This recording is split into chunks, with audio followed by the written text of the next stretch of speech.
If only I had known that things would end this way. With these regrets I have, there's no more looking away. It's time to finish what you started. I'll rise above this endless darkness. Let me show you the brilliant colors of my sky.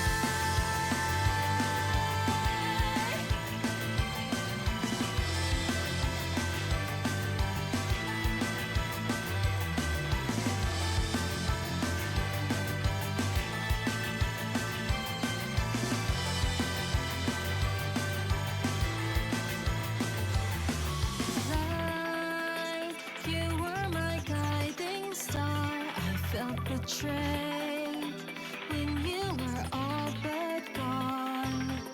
Range, our distance grows and it grows and it grows. That was weird. I hit my unmute keybind from my microphone and OBS just pitched the hell up. Oh, I have Chrome open. I don't need Chrome right now. Get out of here.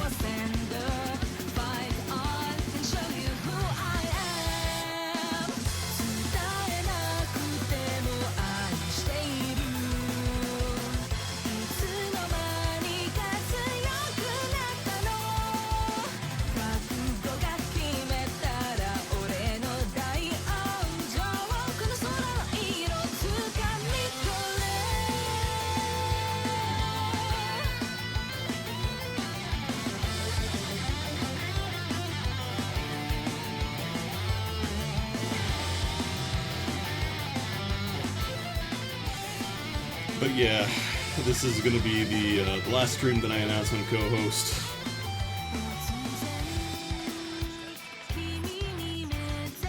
They didn't want to bog down a website with algorithmic bullshit and barrage with ads and encouraging you to just spread the dumbest shit ever, so of course it would never succeed.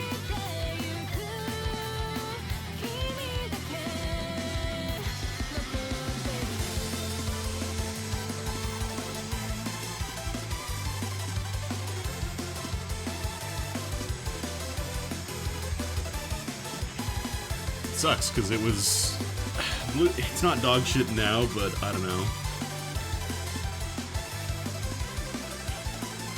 The fact that the very first thing I saw after, you know, logging into my account and registering and getting all set up was, like 7 posts or our algorithm can decide what you like. Rancid vibes.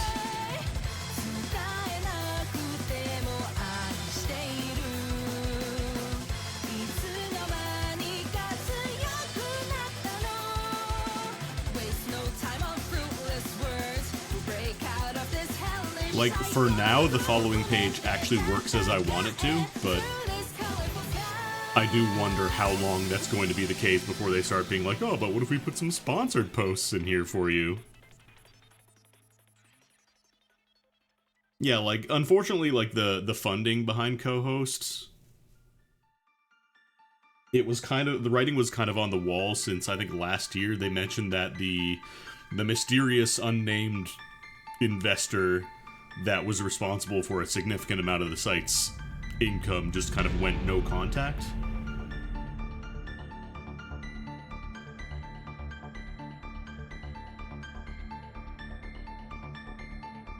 Oh yeah, no, it's only a matter of time, because, again, Blue Sky does have algorithms to drive engagement, so...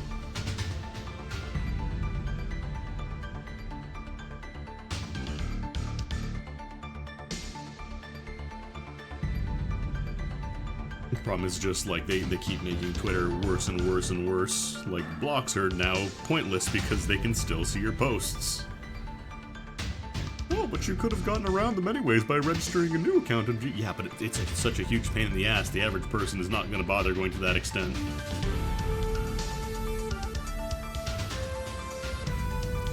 It's the cycle. It's the cycle of samsara.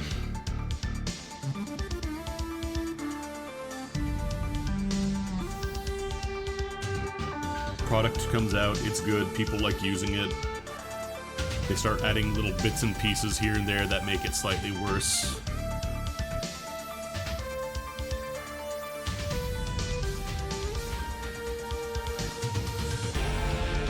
Happened with Skype, happened with... I don't know that it really happened with AOL Instant Messenger. I think that was just kind of people stopped using it in general. MSN, that was more of a Canada-centric thing, I think. But yeah, Discord is kind of been toeing the line for a couple of years now between adding AI and all the nitro shit they're trying to push.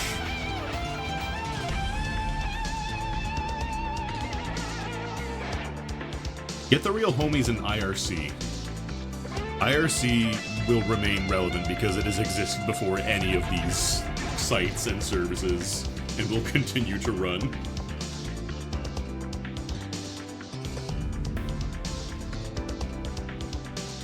Report in for ops if you hate Discord's Nitro. ICQ can go to hell. ICQ is... that was the dumbest thing. You have a number that is the only way to identify yourself.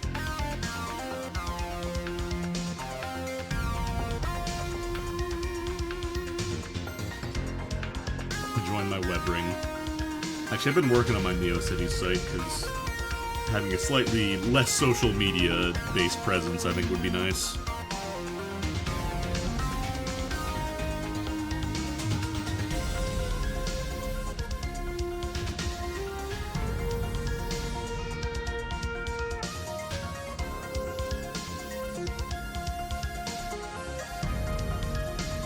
But yeah, I want to play some Mario today. I want to grump about Cohost. I want to grump about impermanence online.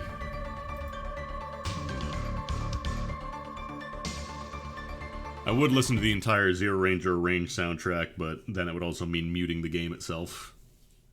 Which I don't really like doing. I don't like when it's like somebody playing a game and they just mute all audio from the game. I don't like that.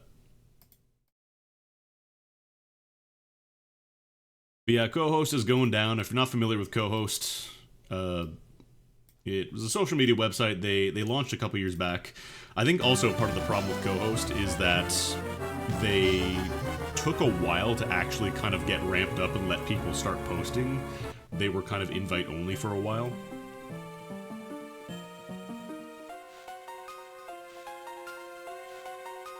So a lot of people didn't really get their chance to kind of get started, and I feel like by the time that the initial wave of interest had passed, it kind of fell off, you know?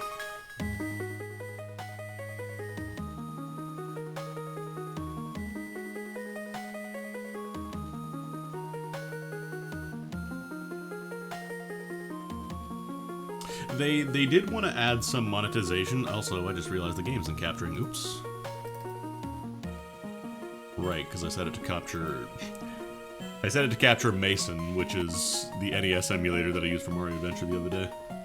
They wanted to do monetization, but apparently the payment processor they were using, like, just did not let them.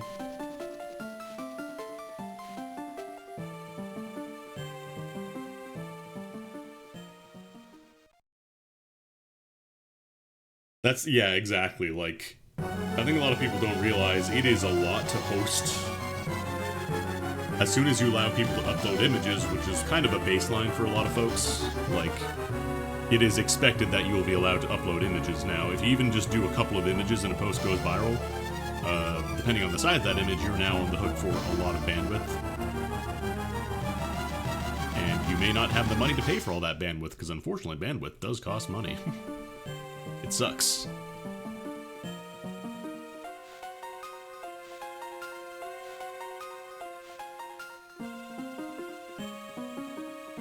Yeah, I'm not sure what exactly happened behind the scenes with, like, Stripe. I think that's what they were going for.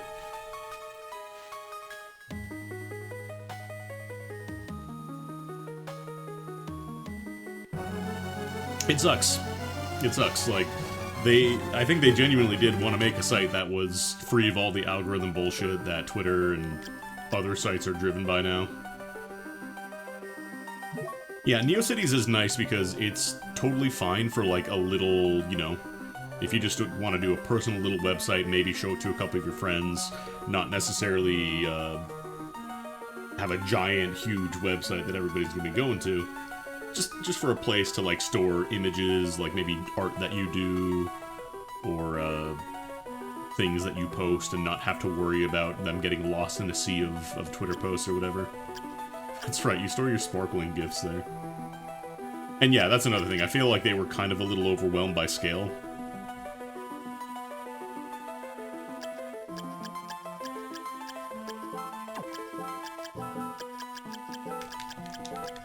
Because they were just kind of not really forced into, but kind of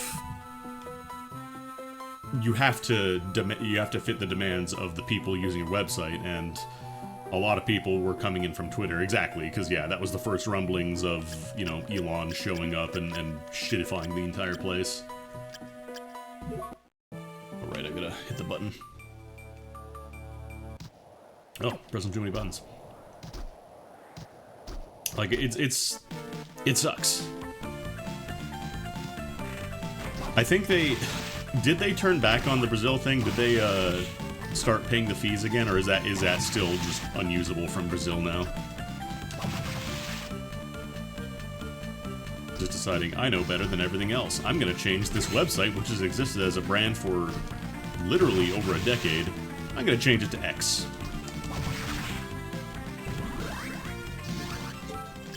I should be hype as hell about Black Panther in the first room, but it's just like, I'm grumping about Cohost. This is my grump stream. An egg bug with you. And that's the thing, like, yeah, like, a lot of people were like, oh, it's not discoverable. It's not supposed to be a discoverability site. It's meant to be a site where you actually interact with and curate the stuff you see, and is not just shown to you because an algorithm decided you like this. Oh, right, I haven't saved. Oops. Throw the black belt. I'm gonna move my window, it's way too far over on my screen. Should have done this before I started the run, but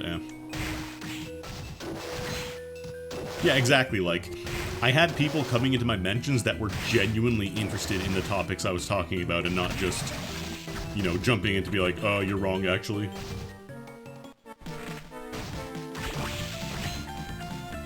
Like, I would have randos showing up in my mentions and talking about interesting things. It was great. It was so nice. Because they had that specific tag bookmarked and weren't just name searching, you know, a specific thing. They didn't just have it set up for alerts every time somebody said, I don't know, hamburgers. Creaking skull. Honestly, I think a lot of Twitter right now is just operating at a significant loss. And it's just that Elon is so filthy fucking rich that he has the amount of money and time to hold his breath and pretend like, no, I'm right. I'm right. You'll see, I'm gonna turn it around.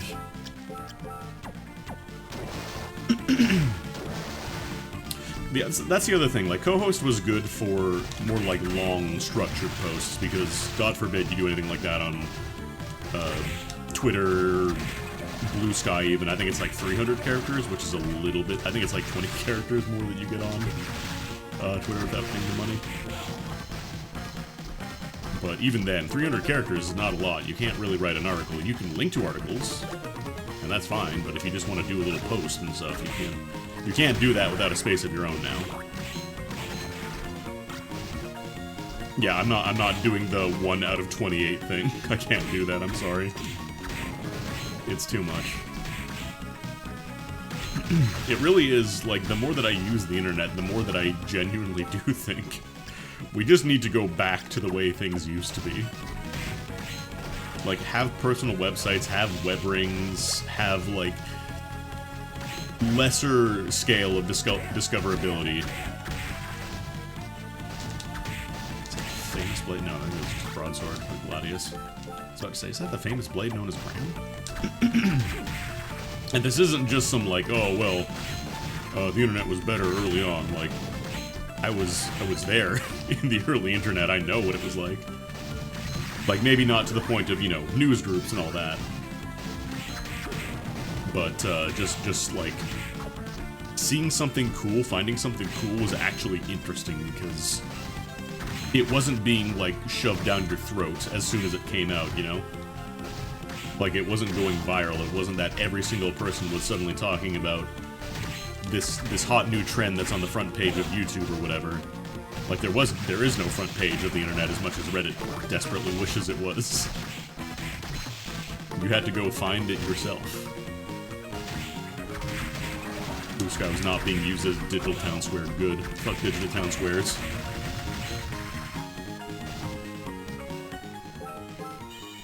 Like, stuff would still go viral. There was still, you know, every now and then there would be a website or something that would kind of enter the popular lexicon or the zeitgeist, but for the most part it was like little tiny things. You know, here's Hamster Dance. Here's a website with a bunch of dancing hamster gifs. And that was it. There was no interaction. There was no, like...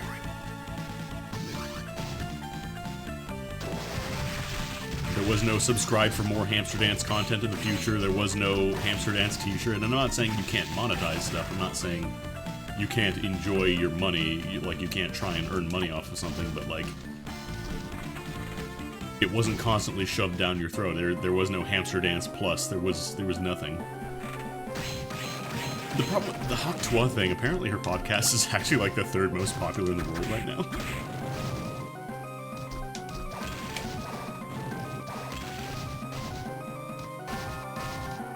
But yeah, it's like everything is just now constantly shoved aside for the next hotness within, like, days. It's not even like you can take a week or two to marinate. It's literally like, oh, well, it's been 2 days. We gotta have a new one. We need a new meme. Moo Dang, the funny little hippo? Nope. Geez, old news. Your boomer grandparents are posting that. It's time to move on. Have you heard of the exploits of Moo Dang? Is it Dang or Dong? I don't actually know how they be pronounced. I'm not really Chinese pilled.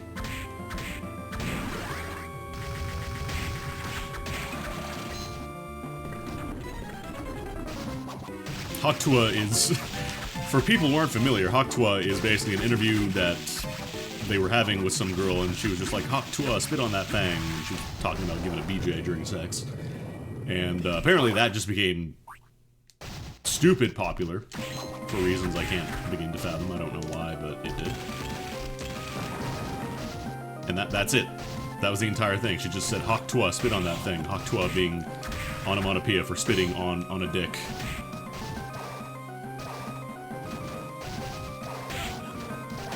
Now she's famous.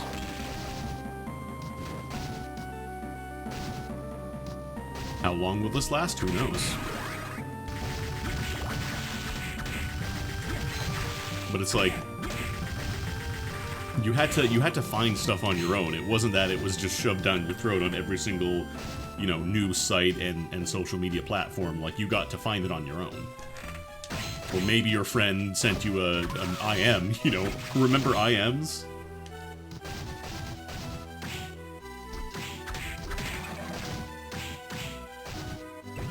Your friend would send you an IM being like, hey, check out this funny thing I found, and it would just be someone's website, and that was it. Like, even the Cheeseburger Network was just stolen content that was aggregated and scraped and stolen and rebranded with their own stuff, just like E-Bombs World. The only reason E-Bombs World became popular is because they were like one of the first sites to really have the bandwidth capacity to actually host video files.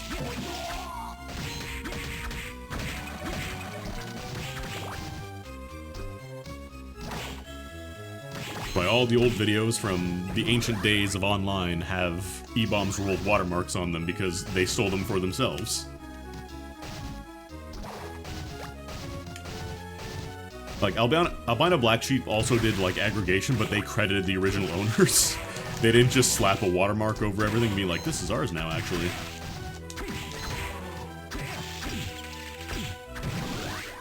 Does ABS still even exist? Are they still around?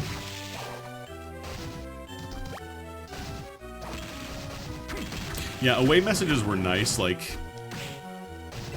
That's another thing I don't really like, just the expectation of always having to be online. Always having to be reachable and available.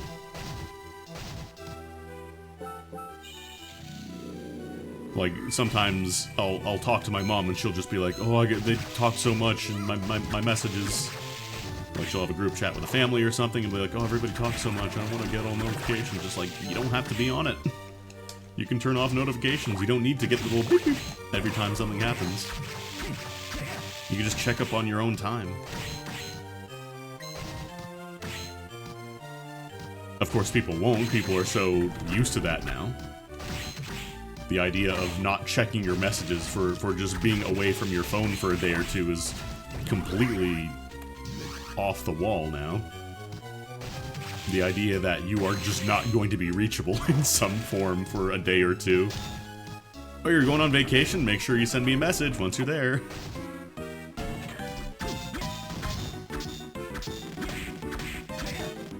Wait, what am I doing? I've got double.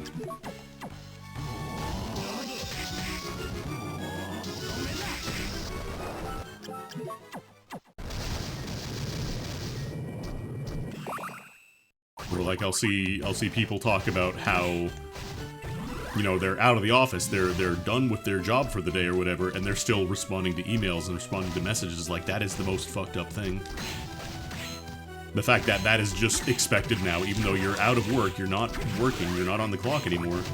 You're still expected to be on the clock, basically. Respond to work messages. It fucking sucks.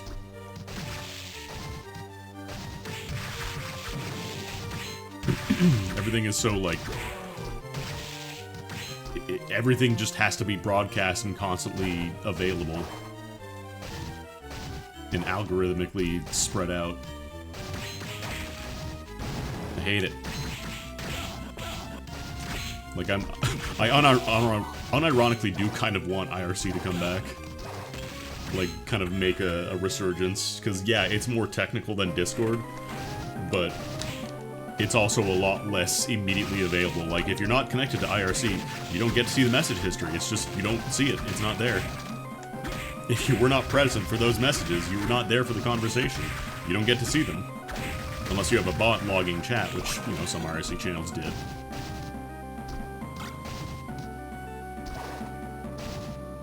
You just weren't there.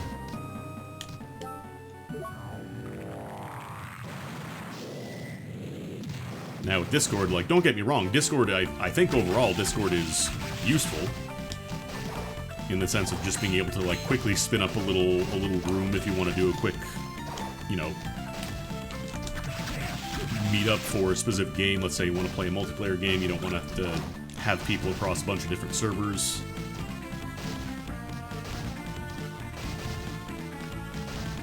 Oh, of course, there was always drama with any kind of, like, click. That's the thing, like, IRCs had, you know, oh, well, they banned me, they gave that person ops, but not me. Yeah, Discord is really trying to push, like, an everything solution. Like, they're trying to be forums, they're trying to be, social media. Like, they have a game history now on the sidebar, where it just posts, like, the last whatever games that you've played. I should probably use the gold ring. Actually, no, I'll keep the black belt. Oh no, that's what I'm already doing, boys. Like, I just do not have a streaming service. Like, I don't use Spotify, I don't use anything like that. I just have an MP3 player. I have, what's it called? Musicalette. It never phones home, it never tries to, you know, subscribe to Musicalette Plus or anything like that. It is just a music player. It plays music files that you have on your phone. That's it. That's all it does. And I will just get the MP3s, I will get the OGZs, whatever. It supports a lot of different formats.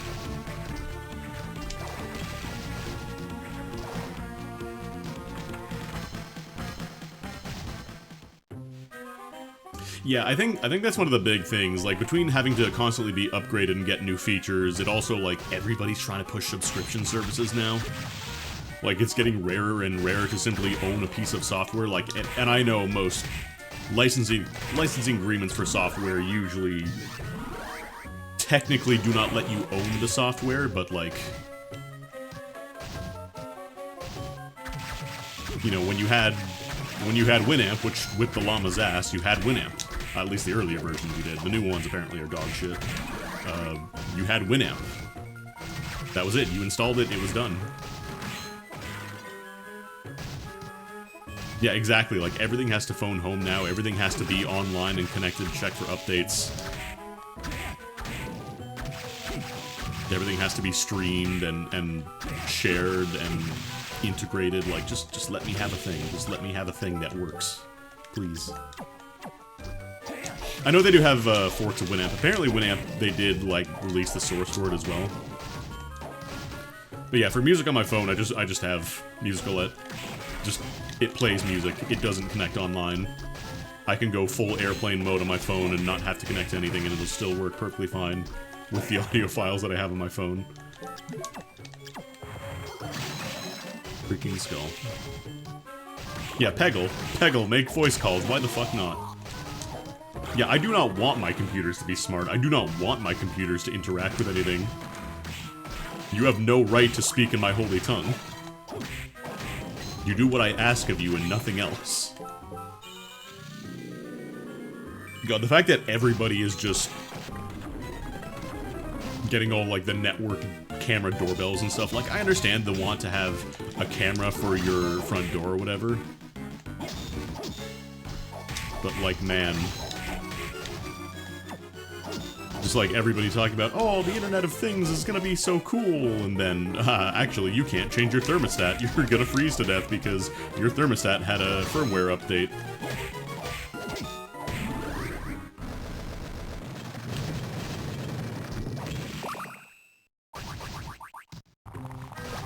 Tsuchinoko fake.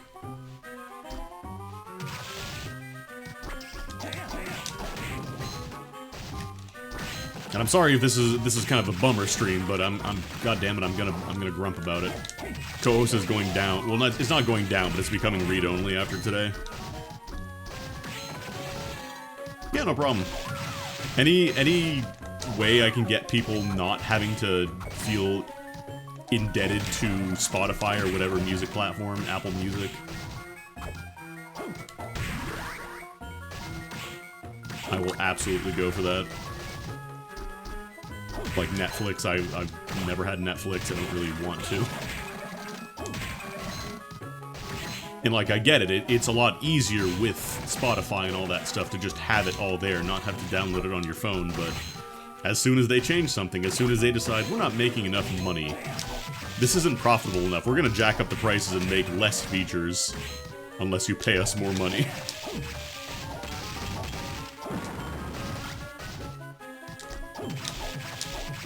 Yeah, links to Spotify playlists. That's not music. You're not sharing music.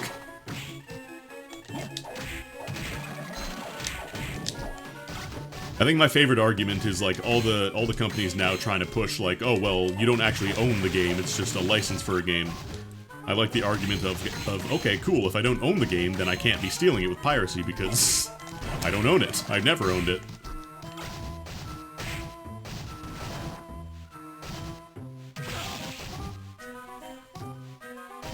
But yeah, like I'm not making a Spotify account just to listen to a song that somebody posted or whatever. And even then, buying albums, like just buying music files, it's so difficult now.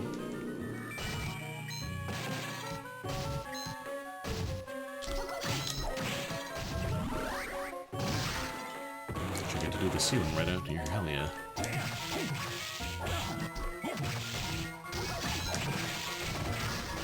Like, you're not just buying the MP3s for a new release anymore. You're listening to it on Spotify or Apple Music or whatever. You're not actually owning it. Yeah, I think that's one of the biggest things. Anything that requires you to make an account and log in to actually view it. like they desperately want to keep you in their ecosystem, it's a little rough. Somebody finds something cool. Okay, cool. I'm gonna send a link to that to my friends on Discord. Oh, you're not logged in. It can't actually embed, or you can't actually see what's in it. It sucks. Yeah, Tumblr also sucks because you can read, like, I think the first page of a blog, or you can read the first page of somebody's Tumblr, and then as you scroll down enough, eventually it does the Instagram thing where it's like, okay, you've read too much, you gotta log in now.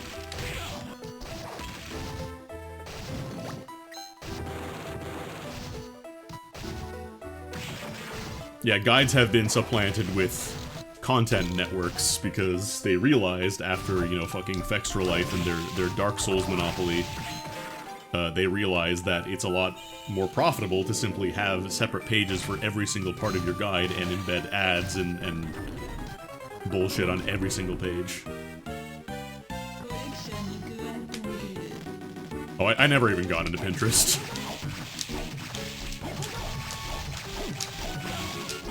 I never had the Pinterest appeal.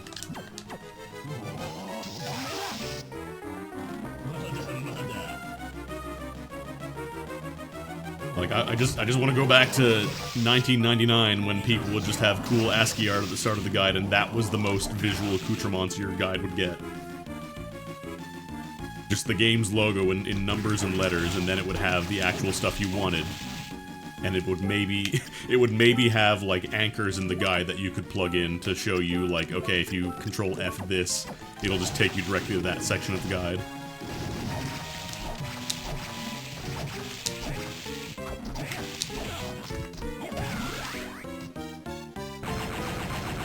Just type Control F Miguel01 to find out how to kick that jerk's ass in Chrono Cross.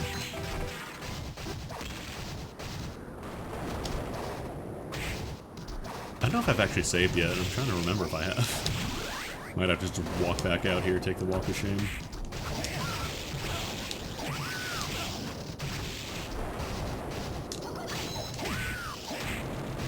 Ah, Jesus. There's a setting to make Google less shit. I've heard a couple different things for that. Is this like a thing you actually do in your account settings, or is this something you append to the end of the URL? Because I think I've seen that one before. You put in like the code at the end or whatever, and it changes the way that it shows results, but...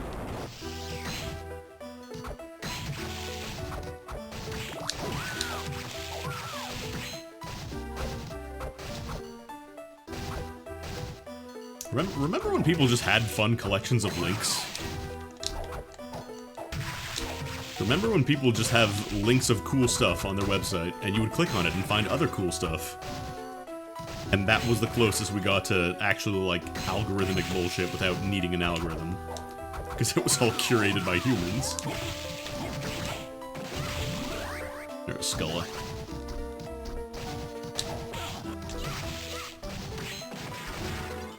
Yeah, it turns out we got it right the first time with web rings. Actually, no, web rings were oftentimes just people just dumping it into every single web ring they could think of to to cast the net out, so to speak.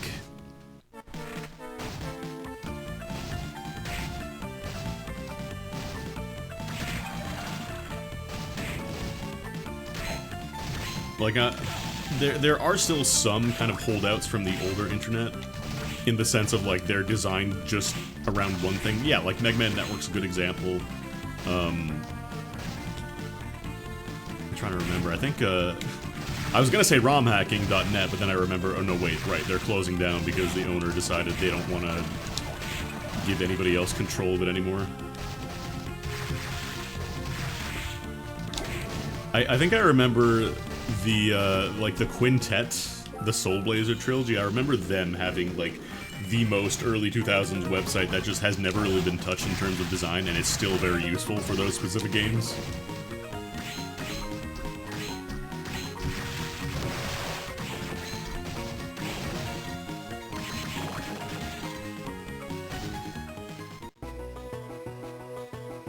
But yeah, like... I want to discover new things, but I don't want a computer to do it for me. Like, I don't mind a couple of recommendations every now and then, but I do not want the entirety of my feed to be curated based on cookie flags that I have fulfilled by going on a specific website here and there and watching this specific content, blah blah blah, you know?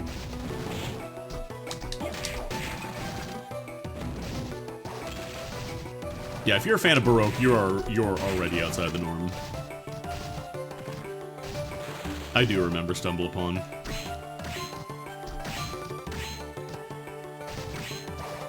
Yeah, I remember going on a couple of sites that were just for kids when I was a kid. And it was cool. They just had, like, kid-friendly stuff, like chat rooms that were well-moderated.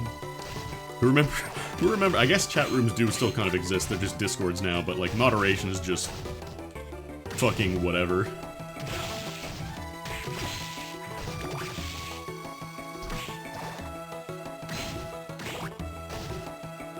You go into any public Discord, there's a very real chance of the first post you come across being some guy named Mr. Blowjob with an ahagao face for an avatar, ranking the characters in that specific Discord's favorite feat or whatever. And none of the mods want to do anything about it because, they're just memeing, they're just shitposting, it's fine.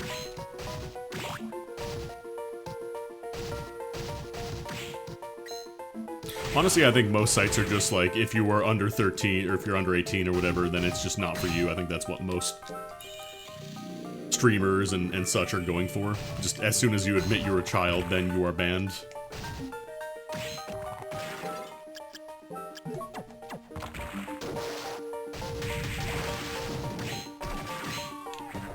But yeah, most public-facing Discords are garbage in terms of moderation.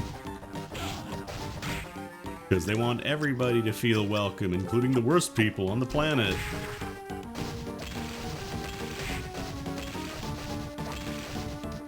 Yeah, anybody who does like that barely crop, not safe for work shit in a space where like children are going to be interacting or like minors, just like fuck off.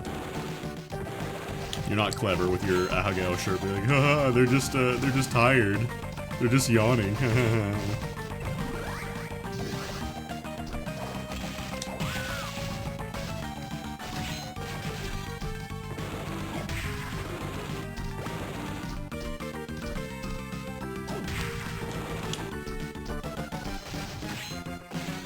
And yeah, that's the other thing. There was, like, when there have ever been volunteer moderators, there have always been people who just want the power, and haha, he's talking about real life. He's talking about cops who just joined the force because they want to have power over other people. But this is just online too. People do this with moderation.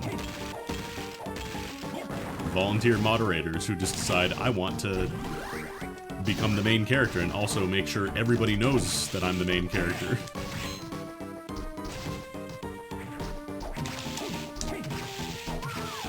And since one person on the, you know, the head admin team likes them, that means that they're never going to be removed from their position.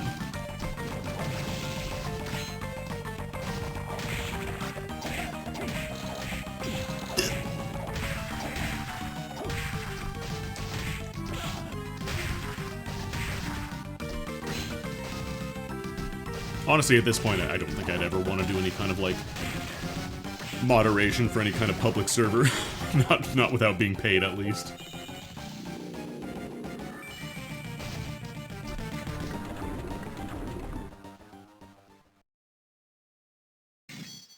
Like, I'll do moderation in, like, my friends' Twitch chats or whatever, that's fine, but, like, no fucking way am I gonna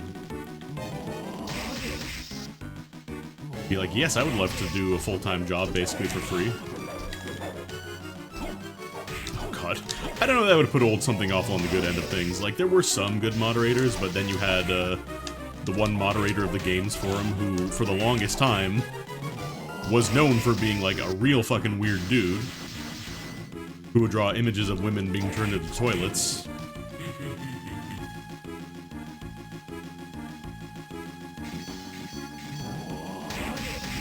Or the moderator of the, I think it was like the books forum for the longest time, who would post on like the Something Awful yearbook equivalent, because they had kind of like their own kind of Facebook thing. Basically just creep on any woman with a profile on that website, would just creep on them and was still allowed to be the moderator for the forum. That was Axemaniac, yeah. Got it in one.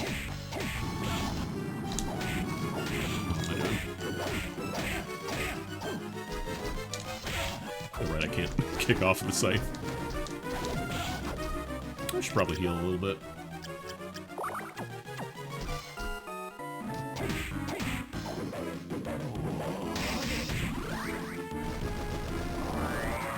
But again, like that was all unpaid stuff. It was all just people who wanted to do it for free.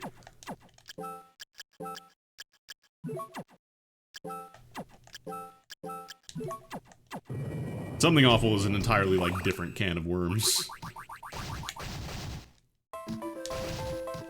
From, like, algorithmic stuff and Cohost and discoverability making websites shitty.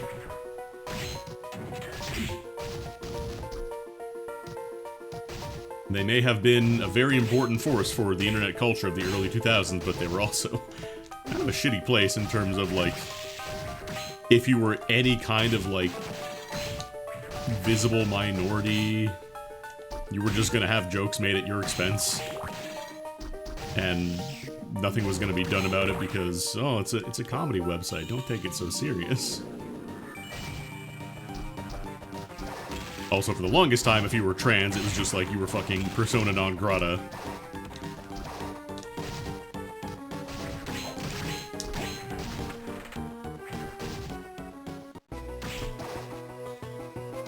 Like, there were some good things that came out of Something Awful, but it, unfortunately, was a lot of people who saw that their talent was kind of being wasted there.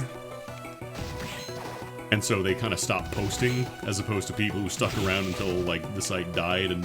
not died, but basically kind of went into stasis.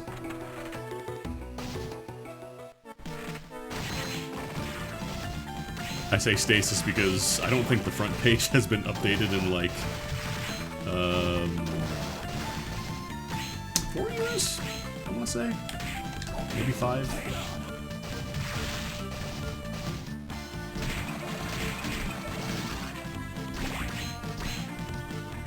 Not even getting into all the awful shit that Lotax himself did, but he would always frame it as the other person was the one wronging him. All of his ex-wives were just saying stories about he was an abuser. That's a little outside the scope of grumping about the internet. About discoverability on Cohost and making a site that is good, but also profitable, but also good to use and doesn't attract the worst people on the planet. Very difficult, as it turns out.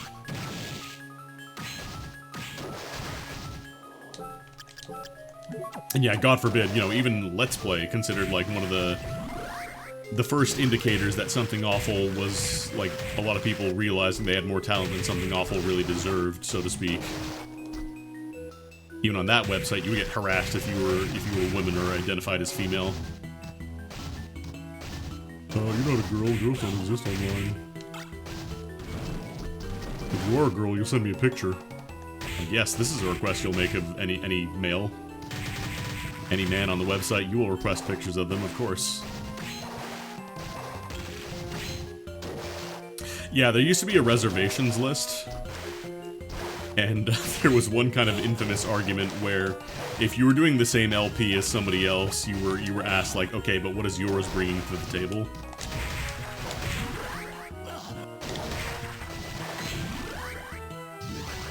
Because God forbid more than one person play a video game online.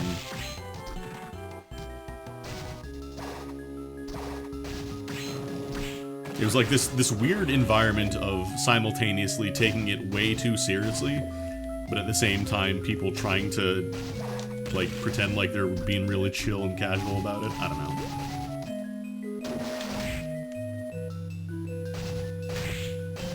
know. But again, like, it's such a weird thing where Something Awful, for the longest time, like, every now and then they would make it visible to guests, but it was very, like, just kind of hit and miss as to whether or not you could view it. So a lot of times you just had to pay the $10. That's how the whole fucking the Danganronpa, like, bootleg network of people who would have an account and would just basically copy the updates verbatim to post on other websites. I'm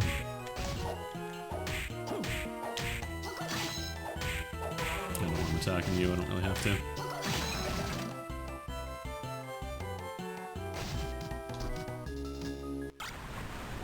There was also these, they had very, like, weird rules when it came to streaming.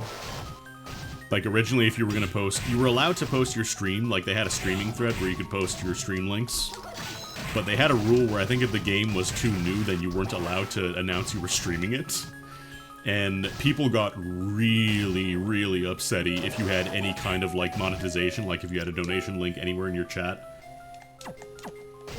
People would be like, oh, you're a sellout, you're just trying to weasel money out of people.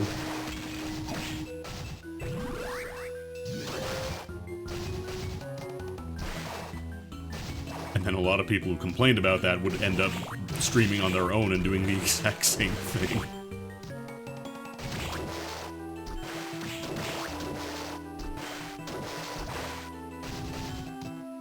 I don't know, I've seen channels where people do, like, they, you know, you just post your stream or whatever on Discord, and I don't know, I don't really see the appeal of that.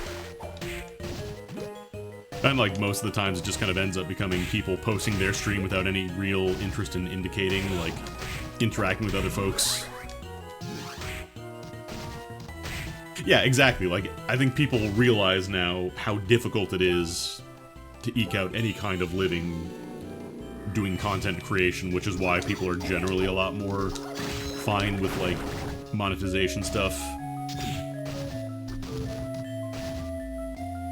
But that being said, if I'm gonna have to sit through, you know, every 5 minutes I have to get interrupted with an ad for your HelloFresh or whatever, then yeah, I'm just gonna watch something else.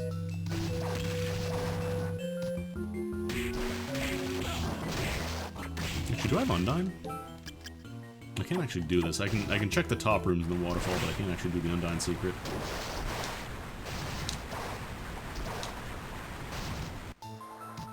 Yeah, I'll get some milk.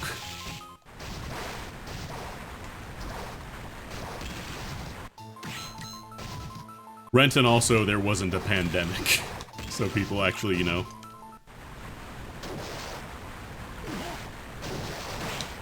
Well, I know there was the 3-month rule for, like, doing a Let's Play for something awful, even though I feel like most people could probably just not read the thread if they didn't want to get spoiled on it, but I think they did end up just kind of retracting that rule entirely.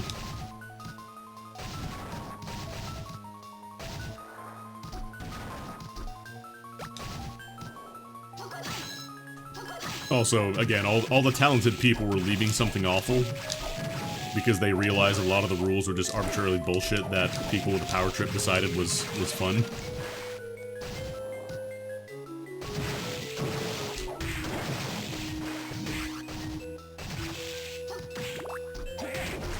Yeah, there was this weird, like, pseudo-professionalism. Because that was one of the things when, like, the first kind of offshoot Let's Play forums and stuff started to show up on YouTube. People were like, okay, well, we're the originals, so we gotta take it real serious. And you had this weird elitism. It was like, these are the best ones, you have to do the best LPs.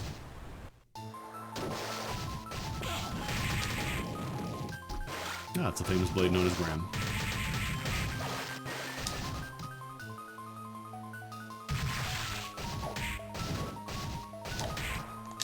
But again, it is, weirdly enough, Something Awful is one of the examples of, like, the pre-algorithm internet where, like, you weren't gonna be recommended stuff on Something Awful, you had to go and dig it up yourself.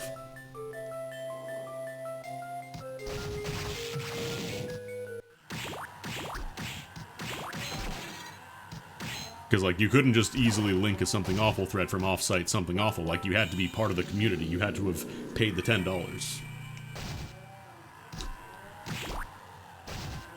Oh, I don't know, video quality, there was this weird, like, backlash against YouTube for the longest time. Like, if you did an LP on YouTube, people would just laugh at it, be like, oh, why would you post it on YouTube instead of Stage 6 or DivX or fucking Vidler?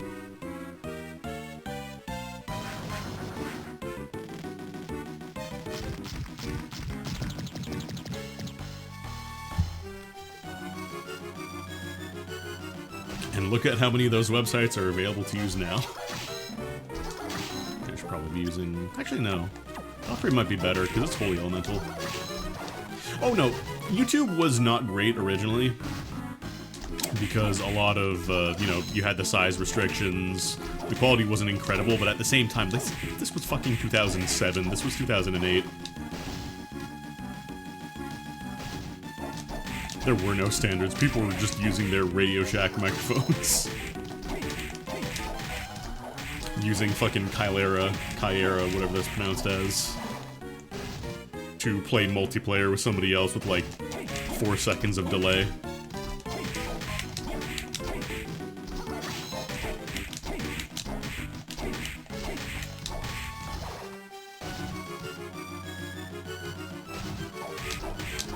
Yeah, you gotta build a blip. And like, I get it, again, like, you know, they weren't psychic at the time, but at the same time, like, they were just so weirdly vitriolic to anybody who would decide, I want to host it on YouTube. Like, you know, God forbid they use the service that is most likely to survive because it's owned by Google.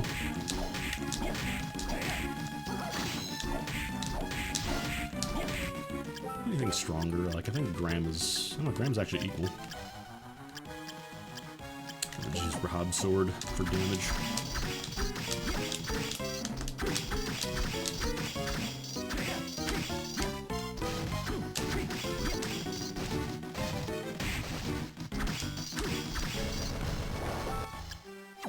Yeah, I don't know. A weird Galapagos that produced a lot of talented people. But they didn't stick around, they left the Galapagos.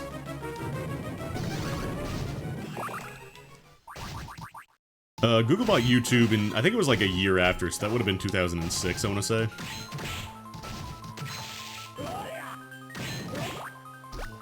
So yeah, it wasn't like YouTube was still the plucky little website that just kind of popped up overnight that was willing to host all your videos.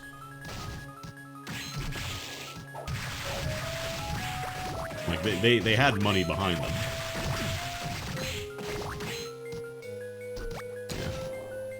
We got a book, at least it was worth coming down here. But it all just kind of goes back to the cycle of impermanence, where it doesn't matter what you upload on and what you make something on, eventually it's going to be gone.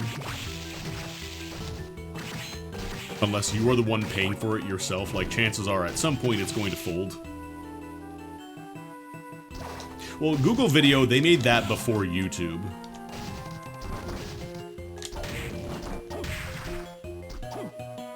Actually, I don't remember if Google Video was before or after YouTube. But they just bought the better competitor and just used that instead, so...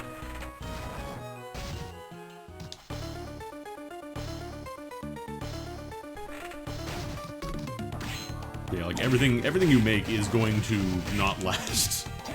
Both in real life and online. Like, as much as people love to say the internet never forgets, it can forget. As much as I wish archive.org would be around forever, I don't know that it's going to. And archive.org doesn't get everything either. Google Video January 05. I think YouTube was... I think YouTube might have been after then.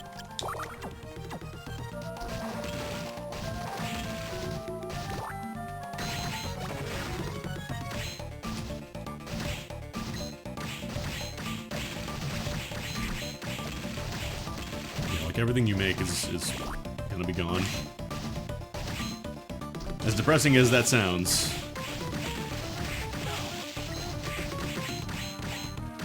Like, exactly, that's kind of the thing. Somebody has to be willing to put in the work to preserve it. Either yourself or somebody else. Because as much as I would love for, you know, something like Cohost to exist forever, you need money. They weren't profitable.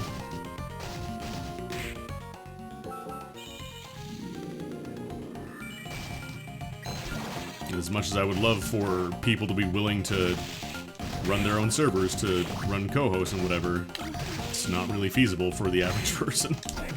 This is the kind of thing that a mega corporation could do, but then when a mega corporation does it, they're going to want to try and make money off of it. Because they don't want to just leave money. There's no passion for it, it's a profit.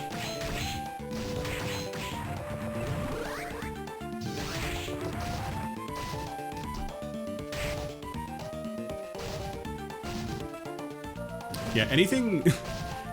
I probably don't need to explain it for anybody who already does this, but yeah, like, if you make stuff and you don't have your own personal archive of it, like either, you know, an offsite backup, like you have a USB stick or something with your stuff saved onto it, you might want to do that.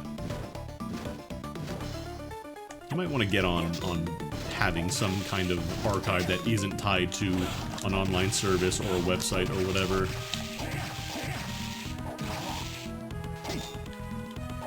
Because it might not be around forever. Look at what happened to PhotoBucket. They decided, oh, we're not making enough money. We're gonna basically hold everybody's stuff hostage and constantly tell them that we're gonna delete their stuff and not actually do it, Creaking Skull. And basically hold your stuff ransom and you can't access it unless you pay them money. The stuff that was previously free. I think that's another important lesson, is don't get too attached to a service that is quote-unquote free, because chances are it is going to be monetized in some way or otherwise made shitty. Yeah, Imager got rid of a lot of not safe for work stuff and dinged a lot of stuff that wasn't even not safe for work just because it was close enough to their algorithm.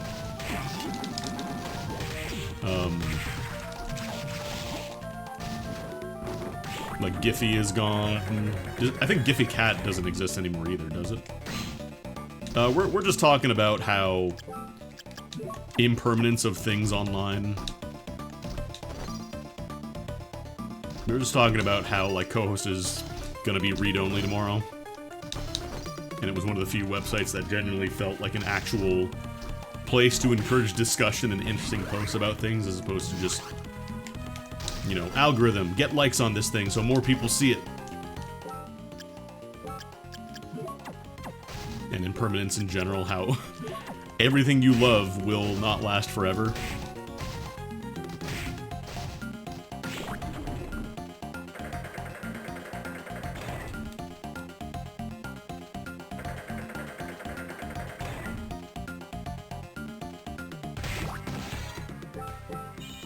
Honestly, my RA streams are kind of usually just talk about whatever. In this case, I'm just talking about Cohost and Impermanence Online because, again, it's going read-only tomorrow.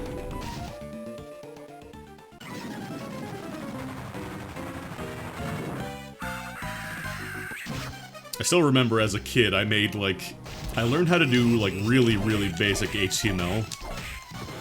And I wrote up this entire page. It was about Pokemon, because that was what I was into at the time.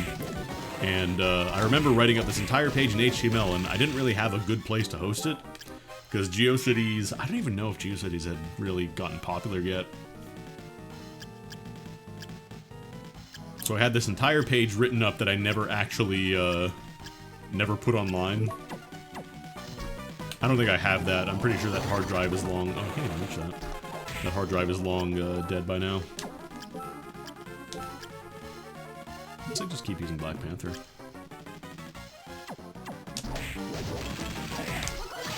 Black Panther Valkyrie, I guess. And I wonder how many sites like that are just like, you know, you made something or somebody made something and it's just gone forever now.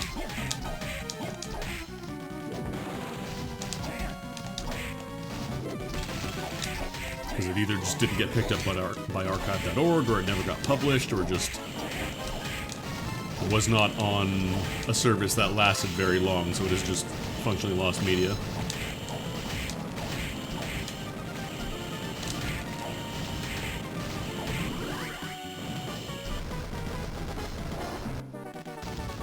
Because this must have been like... Actually, no, I think GeoCities was around. I guess I just didn't want to register on GeoCities. I don't know. GeoCities had a very, very strict bandwidth and storage limit, though, was the thing.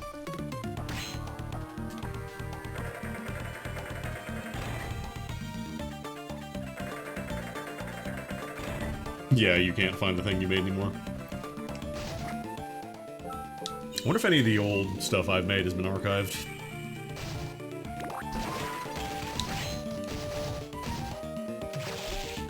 in like 20 years, you know,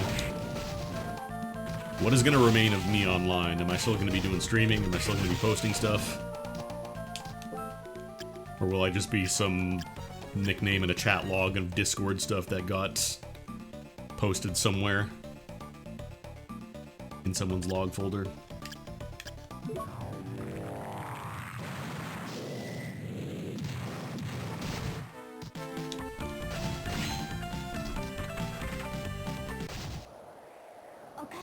Will the internet as we know it even still exist?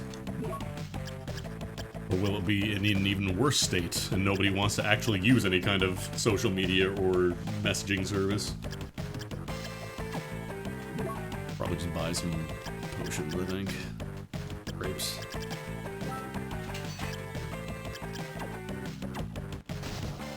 Beyond was the thing for Space Station 13, right?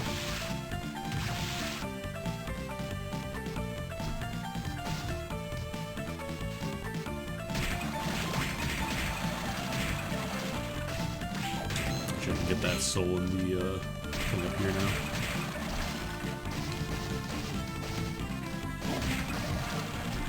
Like I would absolutely love for people to decide that they don't need an algorithm anymore, but it's so ingrained everywhere now that I think it's honestly hard for people because like TikTok, Instagram, like it's all designed around you don't have to seek out things, you just scroll and you get served up new things.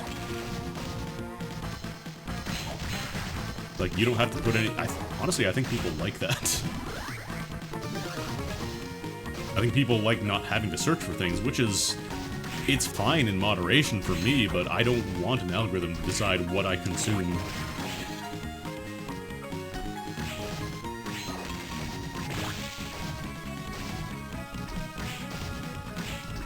Because that's how you kind of genericize everything. That's how everything just becomes the same.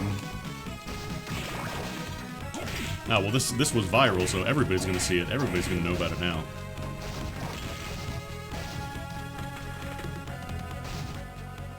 Yeah, Blue Sky, we were talking about that earlier.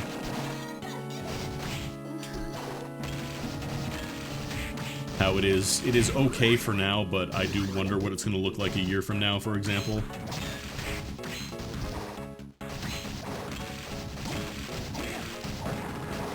Are they also gonna try some dumb shit where they decide, oh, you don't want to see posts by your friends in the order they posted them anymore, right? You want to see these posts.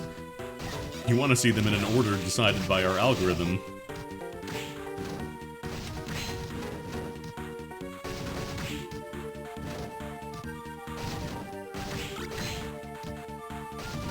Yeah, like, I kind of get it. You know, you don't necessarily want to have to look for something interesting when you're tired after work. You just want to see something funny or something interesting.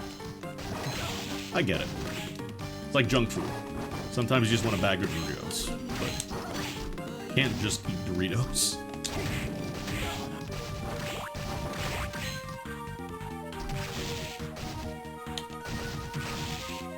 I don't know. I'm gonna fight the algorithm as long as I can. Use the Elfin Robe? Nah, probably not. Just want some defense. I don't have the last book, do I? No, I still need one more book. Where will the last book be? I hope it's up here.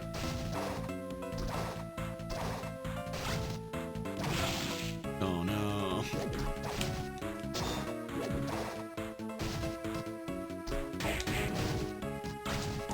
Because it's like... That was part of the fun, for me at least, of the earlier internet, is like the discovery of things. Also, I need to find a book.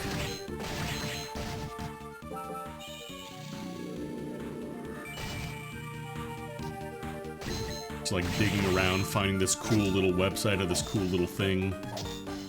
Oh, actually, do I have Undyne? Oh, I have Undyne now. I probably need to go in the reservoir then. Let's break this for later.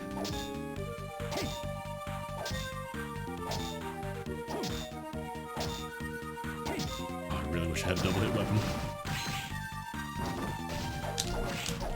Yeah, the internet peaked at Fencer Films. To this day, you can just yell pork chop sandwiches into a crowd, and anybody who immediately whips their head around to look and confirm that's what you said, you can tell they're a millennial. Oh, I never took the warp down there. I have to go from the arena. Because it never became mainstream. It was never, like, you know, it wasn't shown on TV, but it was very popular with people who were online. So you could tell anybody around that period would know yelling out pork chop sandwiches. Yeah, Homestar Runner was another good one. It's like something that never became like super mainstream, but was pretty well known. I'm going the wrong way. People who inevitably had their vocabulary shaped by Labos Day. Or whatever was your personal favorite short.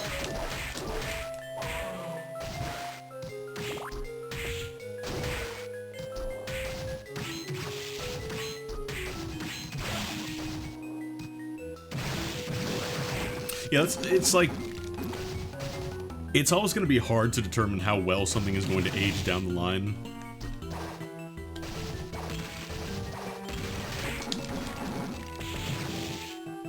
Because at the time you think, oh man, this thing is funny.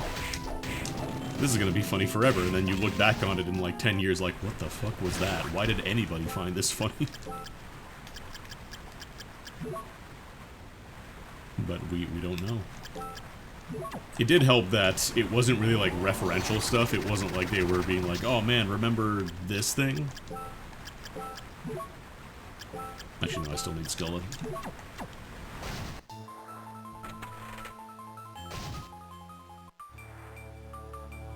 Well, Fenfel, if I remember correctly, you weren't like North American, right?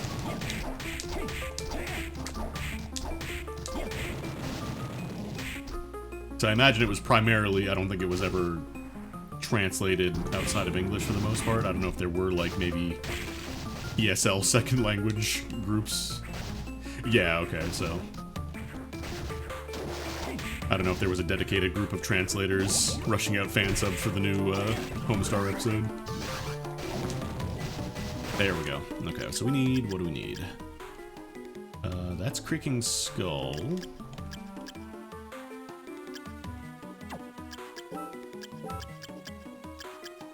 I don't actually remember what the second one is. I gotta pop open my Monster Finder. And get a little crispy here while you load it up, because I don't have Firefox open.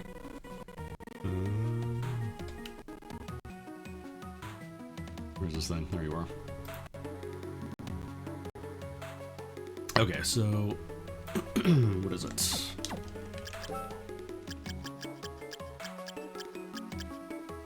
Pretty sure that is Creaking Skull, but... or Giant Skeleton, sorry, not Creaking Skull. So that's Giant Skeleton...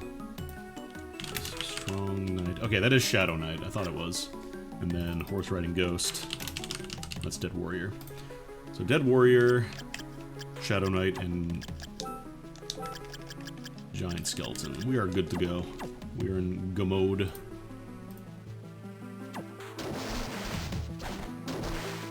Yeah, it was like the Vid Electric stuff where you had references to like really old consoles. But at the same time, it wasn't exclusively predicated on you understanding that reference. Like, even if you didn't know what Tempest was, even if you didn't know what Vector Graphics was, it was still funny to see Strong Bad say, "Your head explode," in really shitty quality.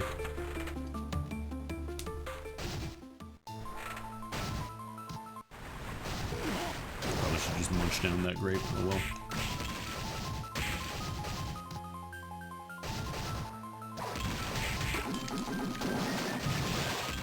But that's the thing now, with everything that is so easily available and something like... something that's really funny is discovered and consumed and spat out within days now, it feels like. The half-life of a meme has lowered over the years because they've just become so prevalent. My best time in Aria would be like 45 minutes, I think, for a seed. But that was like the perfect storm of getting like Khalif Salish and Black Panther really early in the book showing up real quick. Okay, probably just run Devil for a bit. Do some damage. Do I have Rune Ring equipped? I do.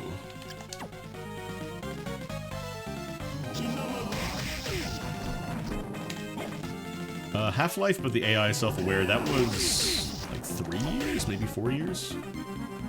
Was it pre-COVID? I honestly can't remember. 2020, so like exact season when COVID started. Ugh.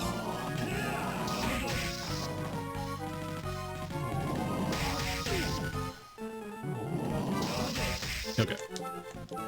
So Giant, Shadow, Dedwara.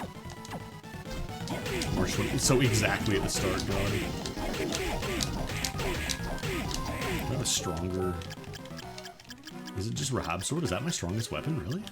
Wow.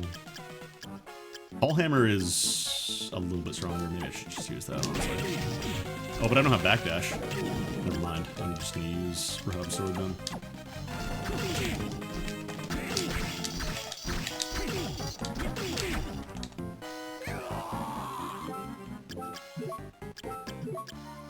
Keep switching to Skull. I don't need that. It's not a very good option. Probably Beam Skeleton would be better, actually. And yeah, like, you could argue, like, they're their own form of art, but it depends. Beauty is in the eye of the beholder, all that stuff, but... Oh, nice. Nice job, me.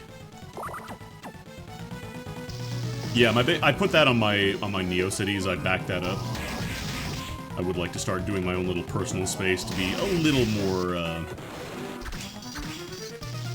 semi-permanent, at least to have a place for things that are not a social media site.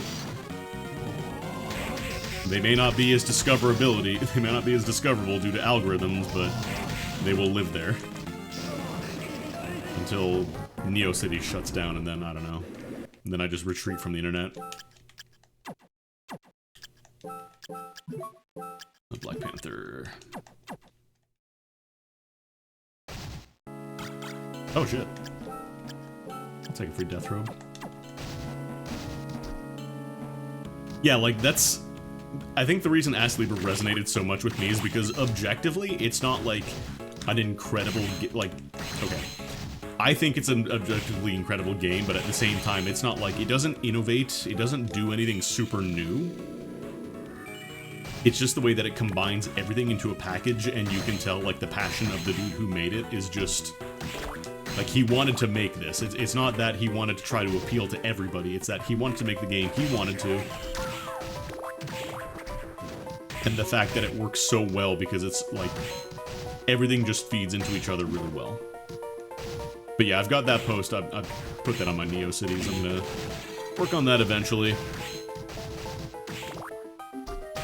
Right now it's just HTML. Like, I do not have any kind of PHP. I don't have any kind of, like, embedded stuff. Everything is literally just hard HTML. I'm not using any kind of editor. I'm just doing raw, you know, BRP tags everywhere. It's great. And yeah, like, that's the other thing. Like, it's mostly recycled, not recycled, but, like, free use assets. CSS doesn't work on your laptop on Neo Cities? That's weird. Actually, probably not Shadow Knight. Oh, I have a... Wait, I have a backdash? How did I get backdash?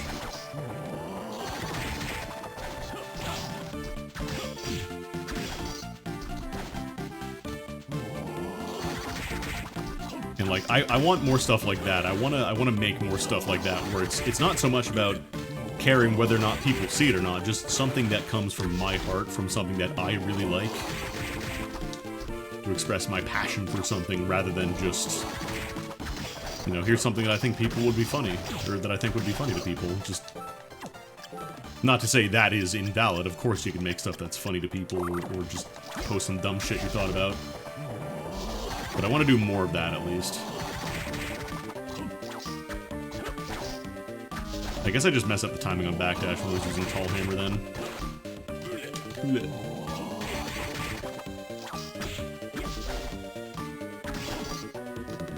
I want to save some magic for the Chaos fight.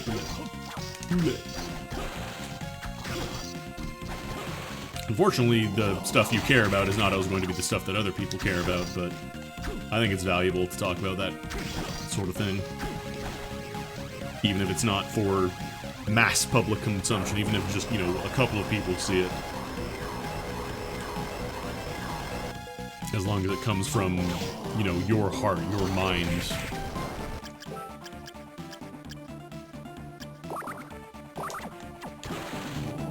It's worth making. I think also the problem is so many of our habits now are designed by current trends. Like, we want to go viral, we want our posts to go everywhere, or at least most people do. Most people want to get that little sense of fame and respect to see their posts all over people's feeds, be like, I made that. And I get it, you know, sometimes it is for the sake of getting money, sometimes it's not. I'm not saying you're invalid if you just want to make money off of your stuff, that's fine too. I just feel like maybe a lot of people try and chase that. And like, it also sucks as a content creator to make stuff and then you make stuff explicitly for people to see, to try and share your passion with somebody else, and then nobody sees it. Just like putting a ton of work and effort into something, and you want people to be like, oh, that's really cool, I loved reading that, or I thought that was really cool when I played it too.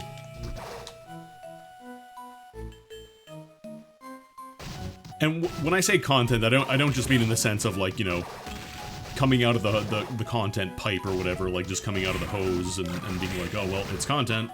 Here's the newest batch of content, and just, I'm using it as a catch-all term for things people make, because it's not always posts, sometimes people do art, sometimes people do music, sometimes people do videos. It's doing a bunch of different things. There's no real categorization, so rather than just saying art or music or videos or whatever, I just say content. Yeah, even just something as minor as saying, like, nice post. I think that's also something that the like buttons, like, kind of hurt. Is that it kind of disincentivizes interaction with other people, because it's like, well, I already pressed the share and like button, what else do you want?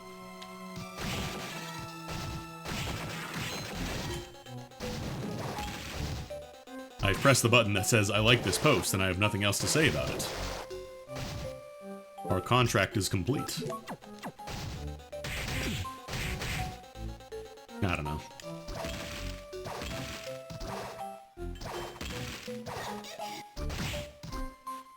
There's never going to be a good answer, I think. Actually, I'm just going to damage tank that.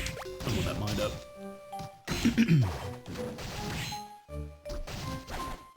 As much as I would love for there to be a return to the old ways of not having to have everything be algorithmically driven, I feel like the genie is out of the bottle now. And it's not that you can't make stuff that isn't algorithmically driven, it's just that the vast majority of things that people consume, like in the general public knowledge of the zeitgeist, will be stuff they saw on TikTok or Twitter or Instagram or YouTube. And as a result, it's going to incentivize a lot of people to try and chase that and continue on making stuff there, because that's going to be the best chance of getting your stuff seen. That's the best chance of having your stuff have people get eyes on them. I don't know what I'm saying. Actually, I don't really want Valkyrie.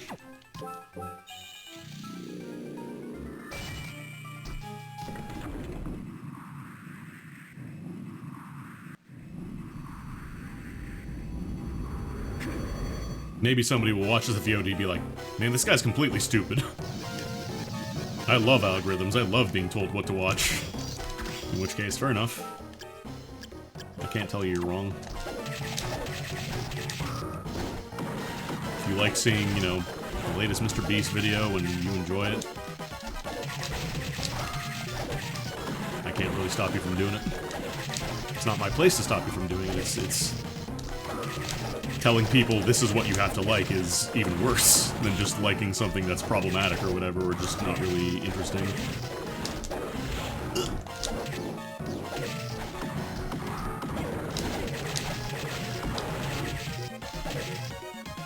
Because then you become one of those people who just becomes really militant about, this is what I like, and if you don't like this, then you're a bad person. That's not the kind of person I want to become. Kind of thing that disincentivizes discussion. The thing that kind of encourages randos coming into your mentions and telling you you're wrong for not liking something. Or liking something or not liking something, I don't know.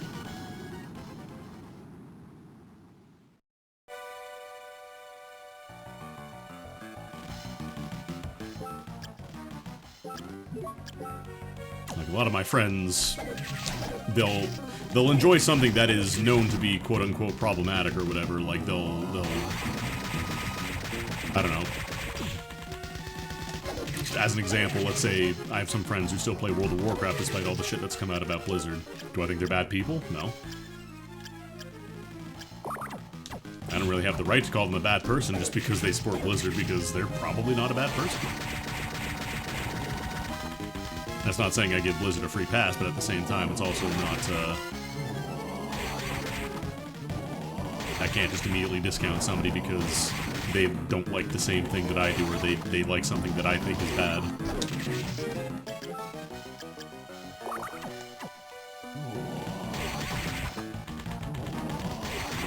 That's right, things are not black and white. I don't want to be a fence sitter, but at the same time, I don't want to be, condemning people. Follow my web ring.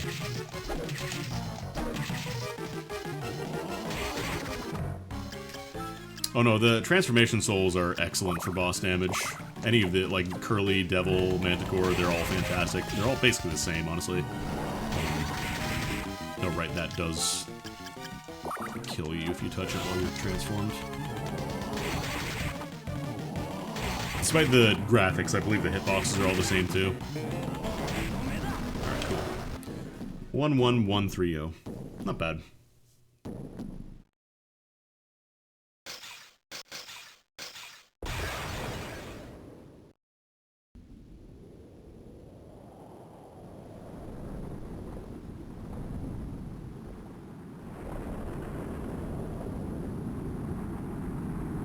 That being said, I absolutely will not be watching anything by fucking Mr. Beast or Logan Paul or whatever. Still can't believe my nephew wants to drink Prime. Like, you're 7, homie. You don't even know what electrolytes are. You don't need them. You don't need to be drinking bullshit peddled by awful people.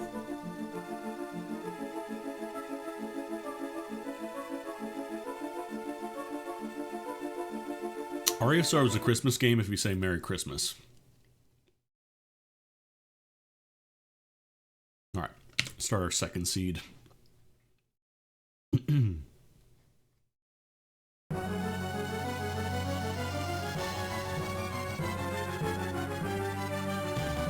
I like how we started off on Cohost and now we're talking about Feastables. Ugh.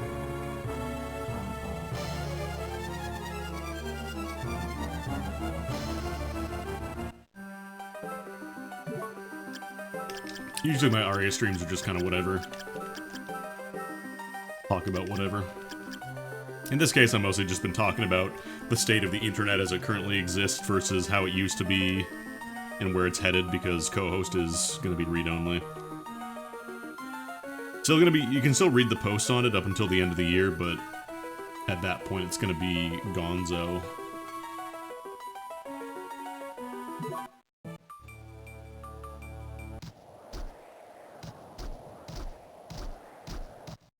I mean, Harry Potter is one of those tricky things where it's like a lot of people just simply are not aware of the fact that J.K. Rowling's an awful person. Or just like my cousin, for example, she's a wonderful person. She's one of the nicest people I've ever met. But she also really likes Harry Potter. Does that make her a bad person? No. Now, yes, if you do your entire lifestyle about that, then yes, that's a little different. But like, she enjoys it. It's not like a colossal part of her life or anything, but she enjoys it. That doesn't mean I can just discount her as a bad person. I don't know.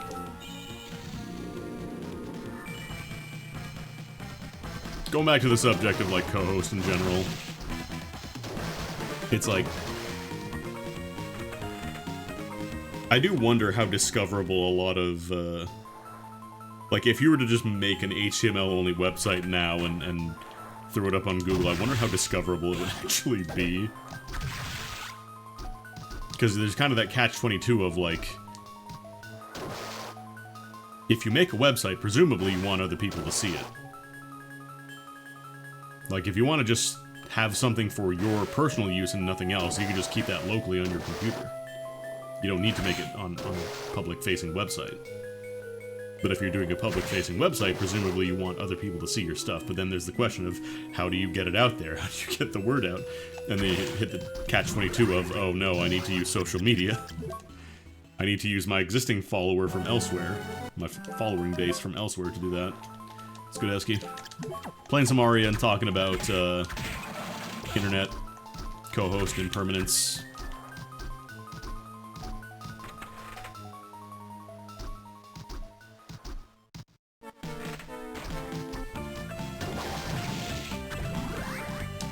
Going back to the days of when you just had a website. Maybe you had a couple links on your website to a different site that you thought was cool. And that was the extent of the algorithm. It wasn't really an algorithm, it was just things that a person thought was cool. Takes you back to the late 90s. I mean, that's what I'm kind of doing with my NeoCities, honestly.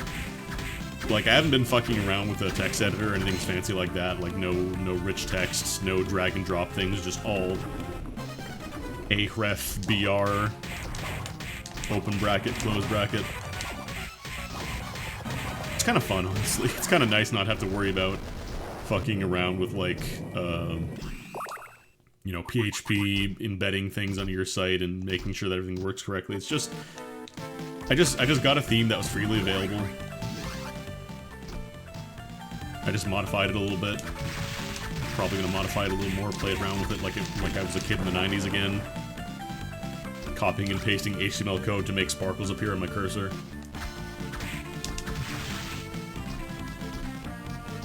I don't care that it's not going to be consistent. I don't care that there might be a border that is too small or too big. Elements might overlap, that's fine. I don't really care anymore. If somebody's going to discount my entire website, if somebody's going to discount my entire thing because a specific margin doesn't line up, then fuck them. You didn't deserve to read it.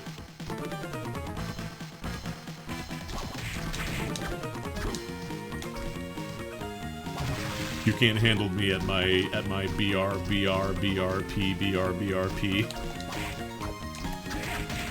You don't deserve me at my mouse cursor turning into Hamtaro with sparkles.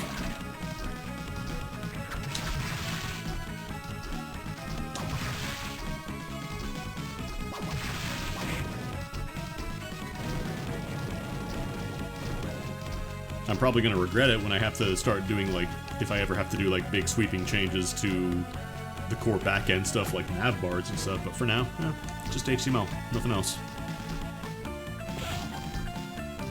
HTML and sometimes embedding, like, the auto code that YouTube gives me to put a YouTube video in something, because they can pay for my bandwidth.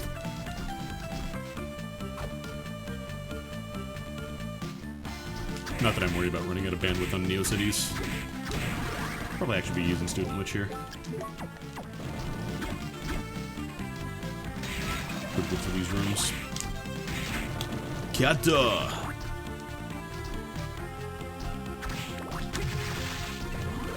Ooh. Well, Student Witch, you've just graduated. It's horse time. Yeah. Spoiled milk. Yuck.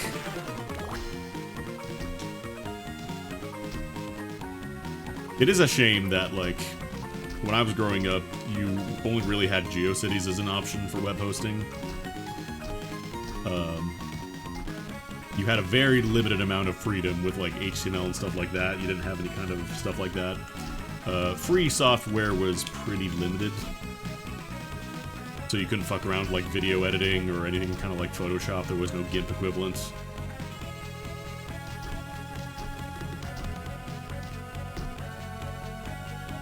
Come on.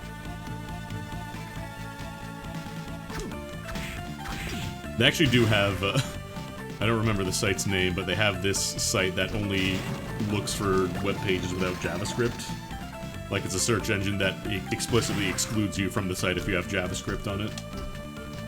I wonder if I could submit my NeoCities to that. Oh, that was too low. I just want to do this now so I don't have to come back later. Because that's the other thing I don't like, is everything is... Since everything is now interlinked and tracked via cookies and algorithms, you now have websites that you have never touched in your life recommending you stuff based on your browsing habits on prior websites.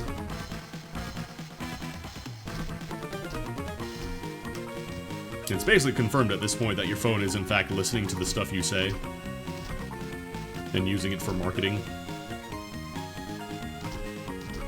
So you can't even escape that if you have your phone on you anymore. Throw your phone in the toilet. If you want to talk about something secret, put your phone in deep away in the closet, throw it under a bunch of pillows. They're so useful.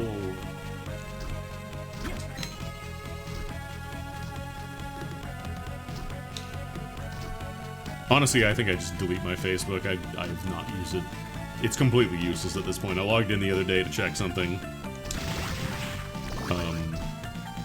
And not one of the posts on my feed was from anybody that I actually, like, am friends with.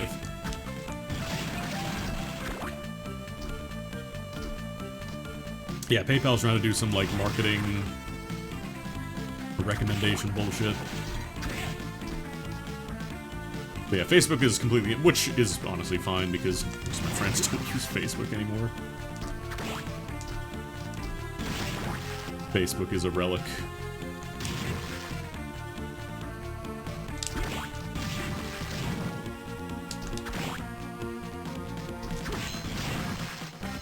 But yeah, none of my friends really use Facebook anymore, so it's basically just for looking for pictures that you maybe have forgotten that you took a while ago.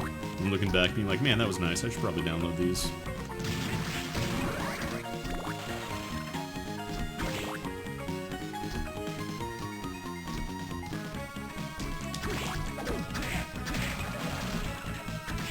Because I used to use, like, we used to use Facebook for, like, coordinating invites to this, like, yearly party we used to, but we don't really do that anymore because of COVID.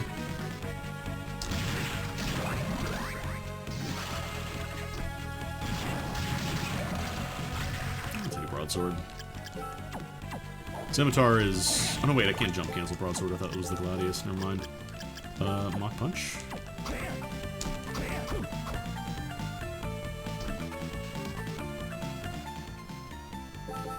Facebook is unusable. Twitter is basically... I think Twitter's in its death throes. I feel like within the next year it's probably going to be either officially on the way out or just become so unusable that nobody bothers with it anymore. Outside of the, like, terminal online posters who have to scrape all the content they can. Or that scarf on, I guess. Actually, Flame Necklace is probably better. It's more intelligence.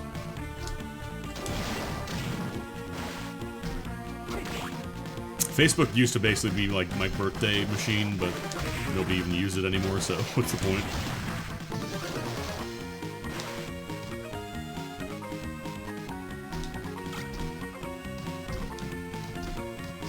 Because between the shit that they pulled with Brazil, block apparently is not going to block people from seeing your posts anymore. Because Elon Musk is the most thin-skinned man alive.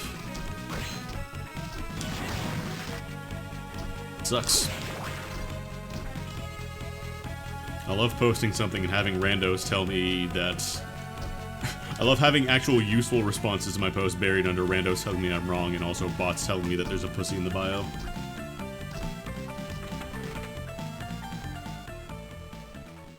Yeah, I feel like a lot of people have kind of transitioned over to using group chats.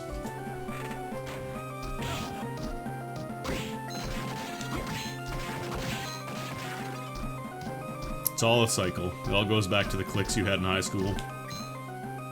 Oh my god. Becky's not in the group chat. So she's not gonna hear this, but oh my god. Why is she dating him? Oh my god.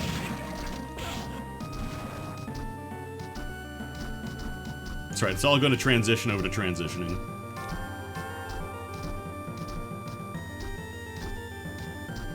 By 2030, everybody will have trans their gender at least once.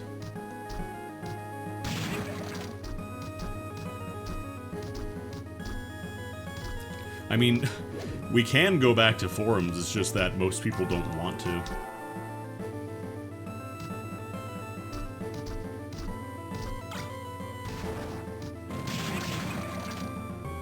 Like, nobody... People much would rather just have infinite chats, like, that you can scroll up at any time and see all the history for, rather than specific, you know, forums for you make a topic on something and this is what we're talking about now. Discord tried to do that, but I feel like it's very unpopular. Also, yeah, forums, like, you have to host them on a website. And I feel like a lot of the free, like, forum options have either been very compromised by, like, exploits, backdoors, whatever, or just are not really worth using. So it's like, would you rather pay however much money a month for a decent web forum, or would you rather just spin up a new Discord channel or server or whatever for free?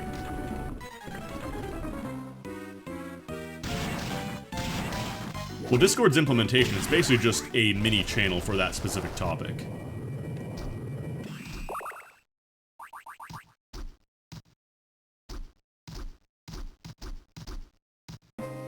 But the problem is that it only shows that forum if, I think, if you're already talking in it.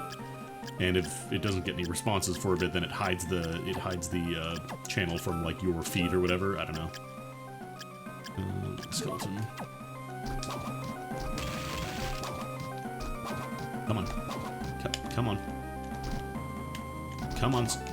Jump some. There we go. Spent all my MP getting that.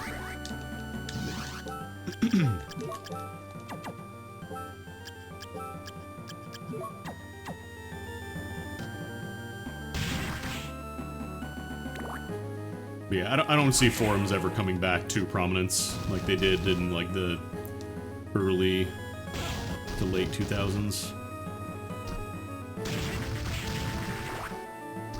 It's just gonna be like the few hangers-on from forum communities that were already large before the split kind of started to happen.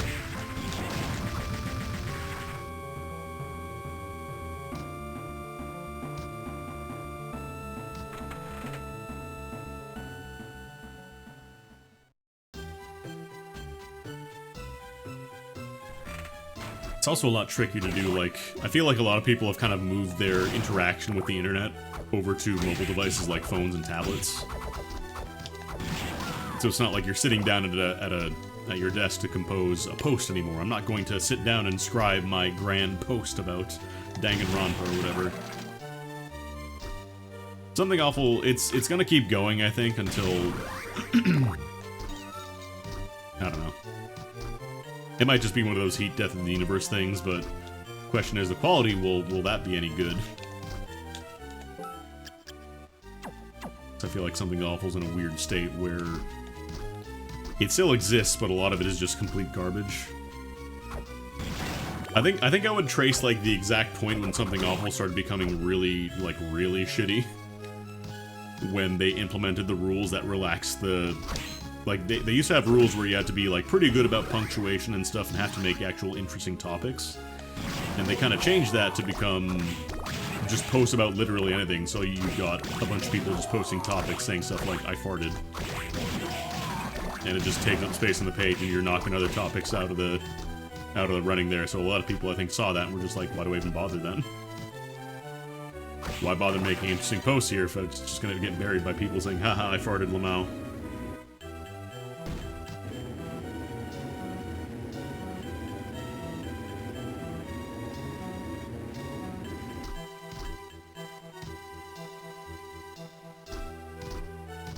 Yeah, low tax didn't help at all either.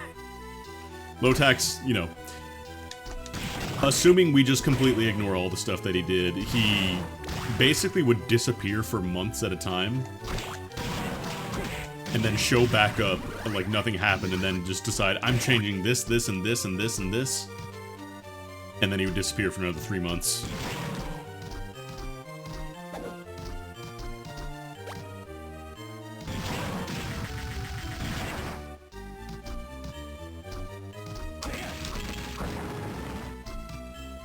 There's the Fang's Blade known as Graham.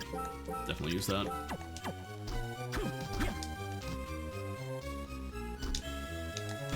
That's the thing. He just stopped caring. He stopped engaging with the site. He stopped trying to, you know, communicate with the users and stuff. He would just jump in, maybe post like once every few months, and then disappear. And the fact that he had so many people working basically for free is the other thing, because apparently the front page writers did not get paid very well. Sometimes, if at all. So, like, you had all these people doing all this work for free, who cared about it that much to do it for free, and then he just basically was taking the money and spending it on gourmet cookies and shit that didn't really directly contribute to making the forums better. God, yeah, I remember that. At one point he was like, you know, these people on Kiwi Farms bring up a pretty good point. Yes, Kiwi Farms, this is a site you want to take inspiration from.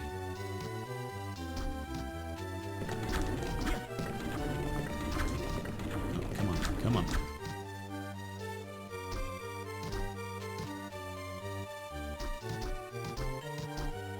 But yeah.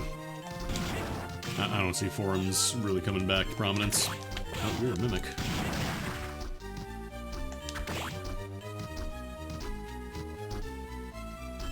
Yeah, I think that was Gom.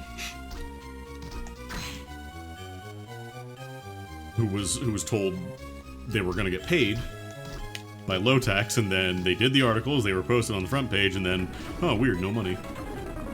And, you know, good luck trying to get in touch with the dude, because, again, he would just disappear for months at a time.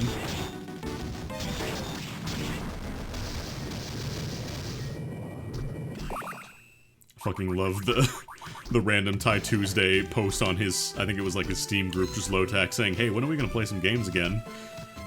And this was, you know, well before all the troubles, and it was just, oh, if only you knew how bad things would become.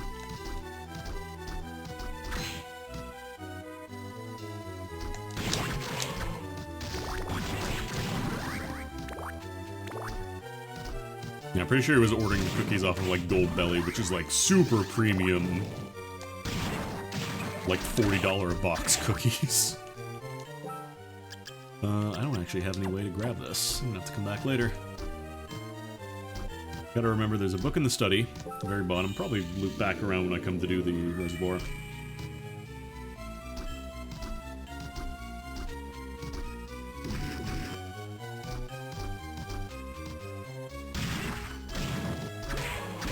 Yeah, Red Minotaur Soul. We find the Chaos Ring will be good, but the odds of that are tremendously low.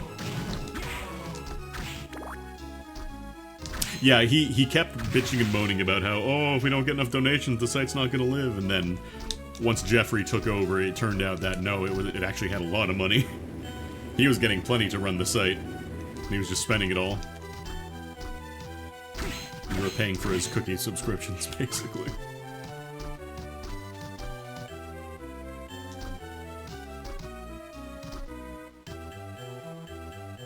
But what would old forums be without drama, right?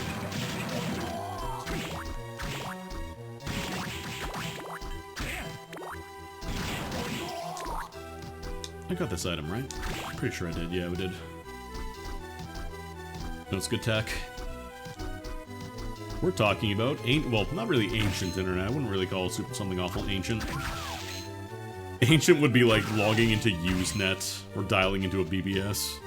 I'm sure there's plenty of drama too. I feel bad for anybody who saw like the quote-unquote Eternal September. Back when, if you're not familiar with the term, it's like people... Every September, basically, was really shitty when the internet kind of first started becoming popular because it meant that a lot of people were getting access to it, by virtue of being at like university and college campuses with hookups to the internet. So you'd have this brand new crop of people who had no idea of like etiquette online and how to talk with other people. And this was before, you know, people just did not even give a shit anymore. You just have a brand new crop of people jumping into discussions and just shitting up the entire place. And so it was kind of like, okay, well, September is coming around, time for the fresh crop of shitty posters. And now it's like the internet became really popular in like the mid-90s, like everybody was able to access via AOL and stuff like that, so you would just have, it just never got better after that, hence the term Eternal September.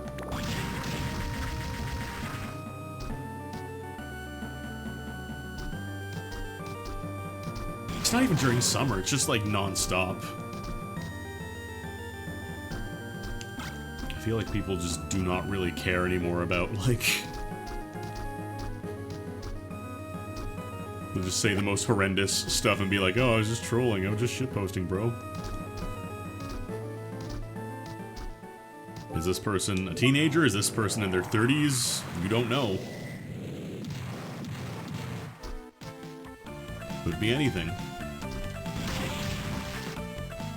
Or did they get banned from this website? Cool, they'll just make another account or just make another burner.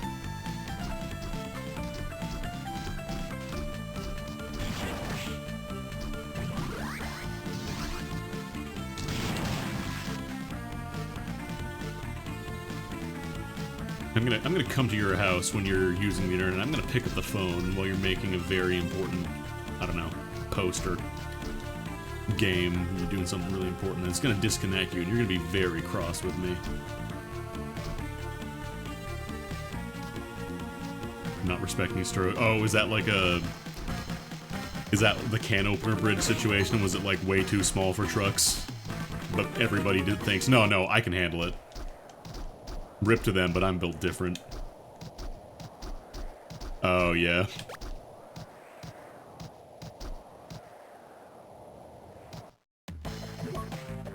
Those signs aren't for me, because I can't read. Well, I'm gonna sell the regular handgun, because that's stinky. Not worth using at all, really. Tap out on pudding here. Really great to grab. Muramasa would be good, but it's 54k, so I'm not going to be able to afford it anytime soon. We'll just keep using Graham, buy some ramen.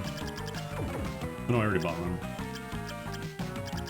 Actually, not high, mind up. There we go.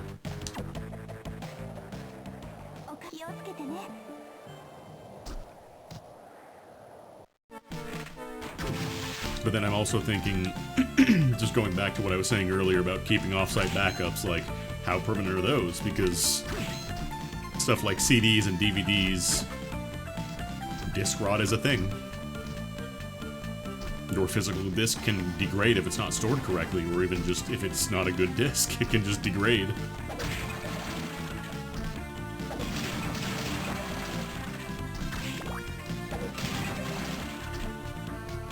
I'm going to etch all the ones and zeros onto cuneiform tablets.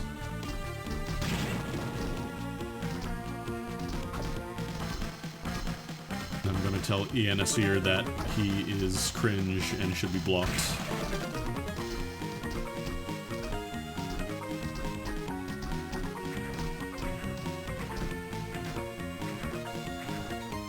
Like, it's a lot better now about preserving stuff, like now that we have sites like Archive, but even then, again, it's a third-party service. It may not exist forever. Probably will not exist forever.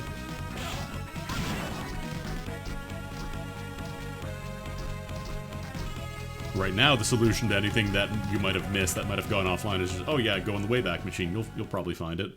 What if that goes down? Then what? Do you have a local copy of that media?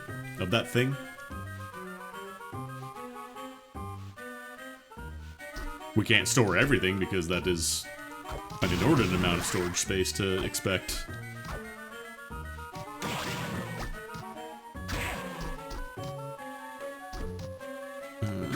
Kiss from Me.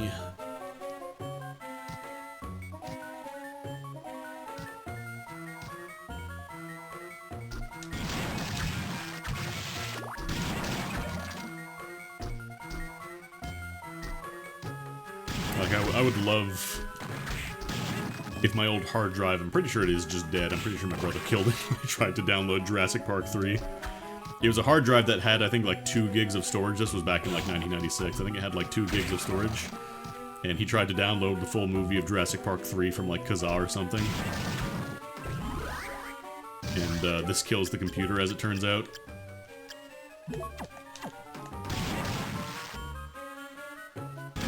I think it might have been... I don't know if it was bigger than the hard drive itself, but it definitely was way too much. It was more than we had space for, and I don't remember if he tried to delete something or if he just tried to slap it on there and it broke.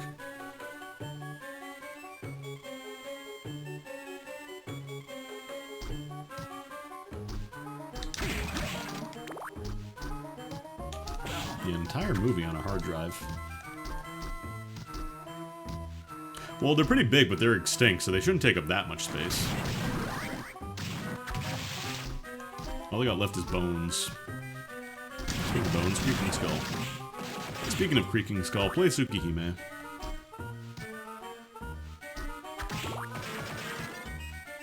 You didn't think I forgot, did you?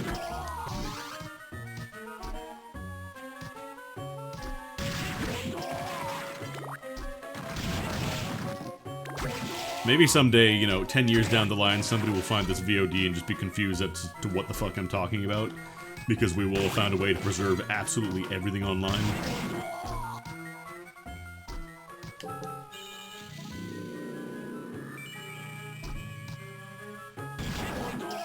Be like, bro, we're mind melded now. We just have everybody's information at all times.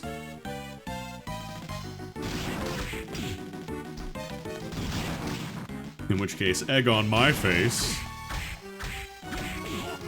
I don't know that I want to be mind melded.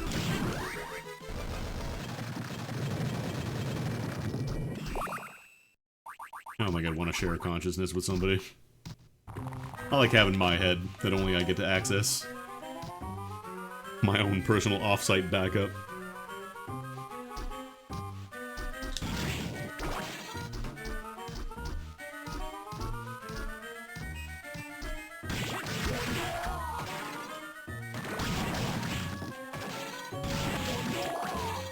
All those probably really obnoxious posts I made when I was like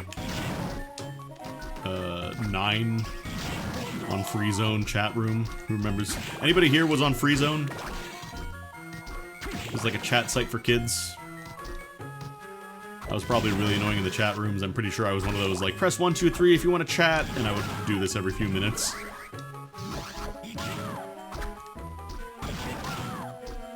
I don't think you had an option for like direct messages, so you just had to yell, press 1, 2, 3 if you want to chat with me. And you couldn't highlight somebody's message saying directly, like, yes, I'm responding to you. I never got to play Growl Online.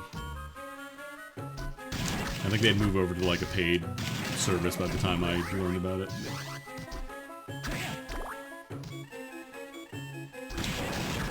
I'm honestly surprised they never got sued. For how much stuff that was just explicitly ripped out of Link to the Past. Like, it's not even that they just, you know, copied the homework but changed a little bit. They were just straight up ripping sprites. I'm pretty sure.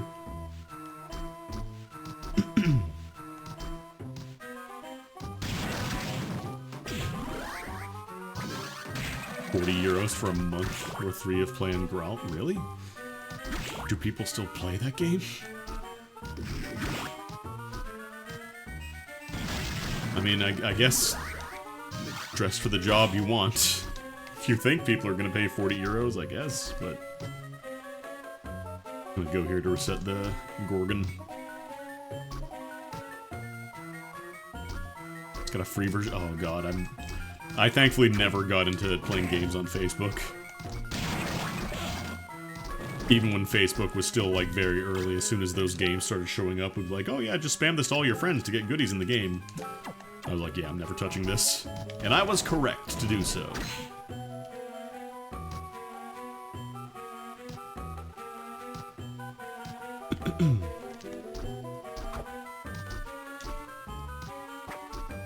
Pretty sure Gaia's still going.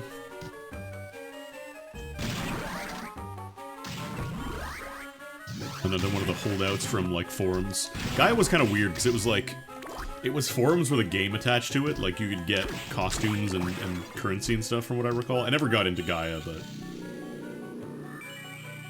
As I understand, it was like a forum with a metagame behind it or something. I don't know. Oh, I don't have a slide. I can't actually get through here.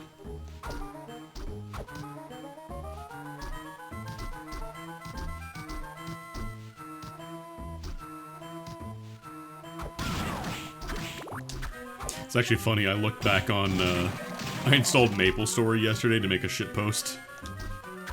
I have my Ask box open on Cohost for, 10 more hours now? Ooh.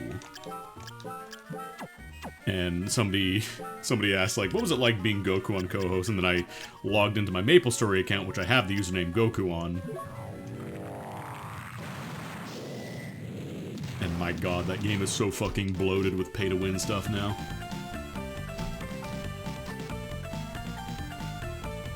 How do I keep... I mean, I had that in 2004. I was like, that was day one. I was in on day one on MapleStory. On, like, the actual release. I still have my beta account, too, but... Or my beta screenshots and stuff.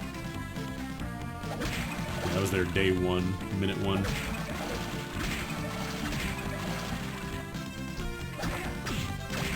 You gotta remember, I'm the type of person, like...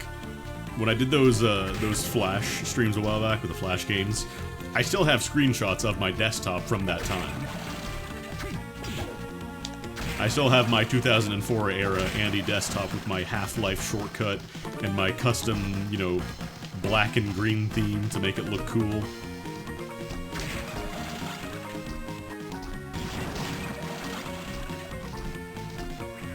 I have Undyne? I do.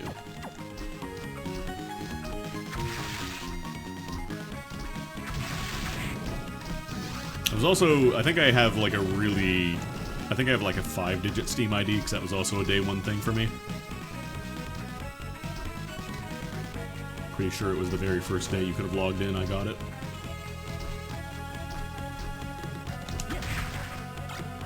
I guess these guys just drop Dracula tunics. That's fun.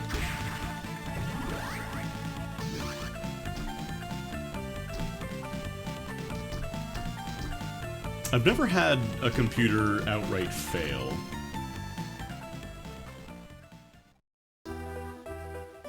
Like, I've had parts of computers fail, like I've had a hard drive and graphics card fail, but I've never actually had just the computer become unusable.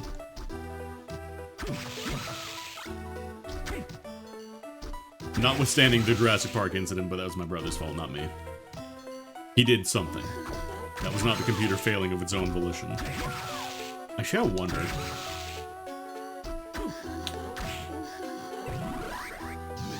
I think my parents still do have that hard drive. Or at least the computer, I think. I wonder if I could actually extract the hard drive from it. Get like a SATA USB connector or something. I think it would... Would it have been a SATA? God, I don't even remember. I don't know if they were using SATA as like a connection standard in '96.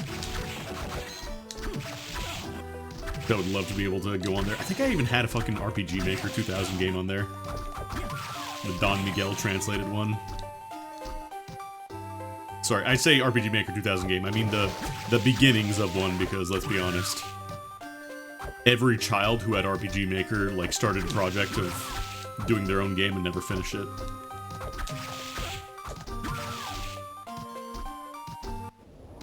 But yeah, I don't know how much is left on the hard drive. If it's just completely dead or just is there and hasn't been touched. That'd be interesting.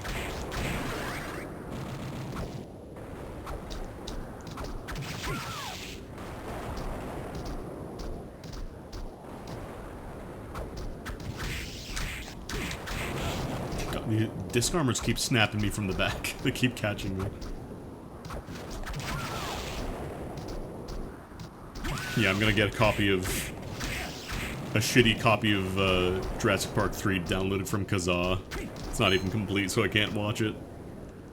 I can't watch it in 120 by 120. in the crispiest pixels to that 1998 had to offer. Actually, it would have been closer to like 99, probably 2000. Because we had that computer for a while. We had that until like 2001, 2002, I think.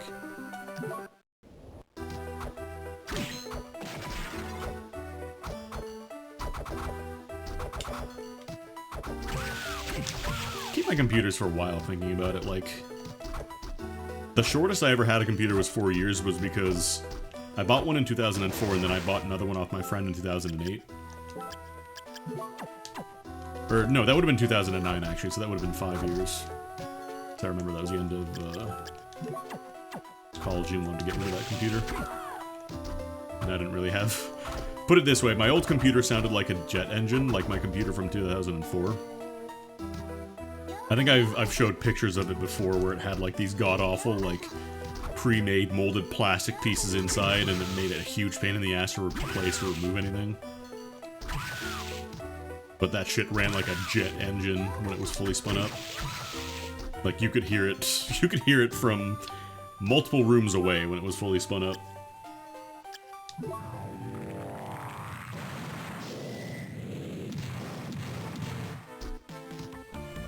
Oh, no, that actually reminds me. I did actually have one computer outright fail, and it was my laptop. That's what it was. Because it wouldn't even get to post. Like, I think something in the motherboard fucked up. It shorted out or something. But, like, I couldn't even get the BIOS to post. I'd probably just have to replace the entire thing. Thankfully, there was nothing important on it. I got it plugged into my other machine and pulled any data I needed off of it. Because the hard drive itself was fine. It was just, I guess, the motherboard or some kind of component on it. I don't know what.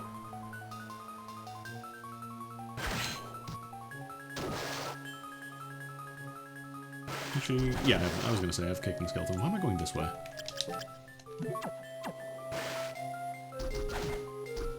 So I want to check the ceiling, but I'm going over like I'm going to the reservoir.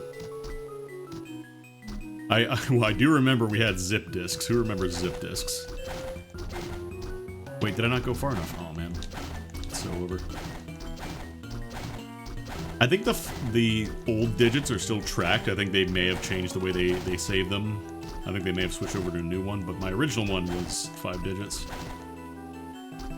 Like the badge I have for like when you register for Steam, like the X years or whatever it is, the first day it was available. Oh my god, I'm having a hard time here. All that for a mind up, jeez. But I'm pretty sure if you plug in like your Steam profile too, like there's websites that'll let you look up your data.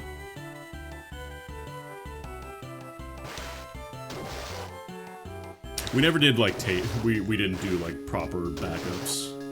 We bought zip disks because at the time they were the best. They were basically like getting a new hard drive because I think it was like 600 megs of capacity, and this was, you know, back when we had a 2 gigabyte hard drive, so getting 600 extra megabytes would have been fantastic.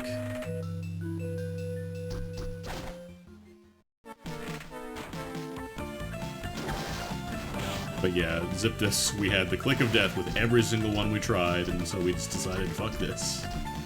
Never touched them.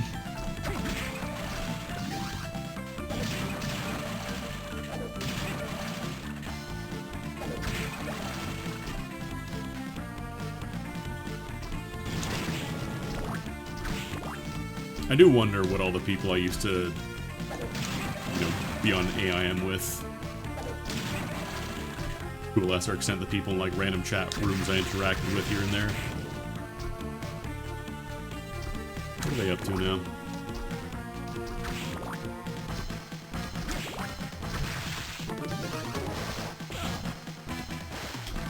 I know I don't need Undyne for this, but it makes it so it's actually in logic, which is why I usually go for it. I wonder who I tormented with my obnoxious messages back when I was still very young. To clarify, I wasn't like, you know, saying awful shit or anything. I was probably just being a really annoying child.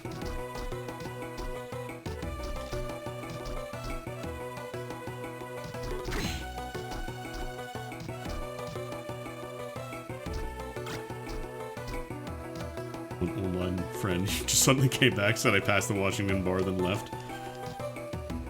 Well, make sure to catch up with them in another decade. Or however long it is until they come back.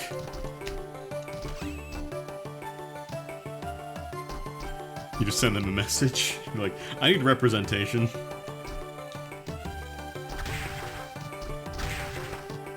Oh, actually, I went the wrong way. I know this way still does work, but normally I go the other path. Oh well. We'll just go backwards. We'll just go backwards and probably miss one of the rooms.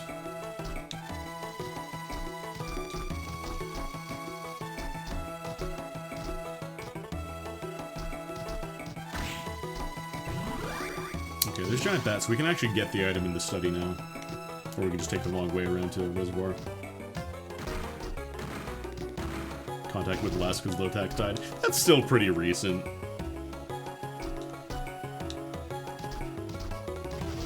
I'm talking about the people, like, on fucking AIM. Oh, 7 years before that, yeah. Honestly, that's still like 2010s. That's still... Not to get all, oh, this doesn't count, but it is fairly recent. I'm talking about people in, like, the late 90s.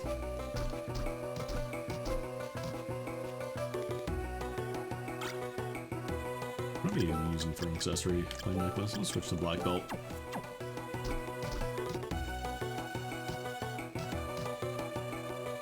If only there was some kind of website where you could catch up with people that you haven't talked with in a while. Somebody should make that. Ostensibly for the purpose of actually catching up with people, not for being creepy to women, but who knows? Maybe that'll never happen.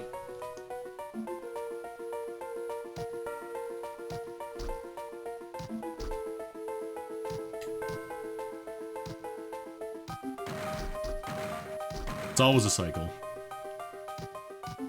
You think you break out of the algorithm and then you're back in. Yeah, thank you, Eggbug. Eggbug.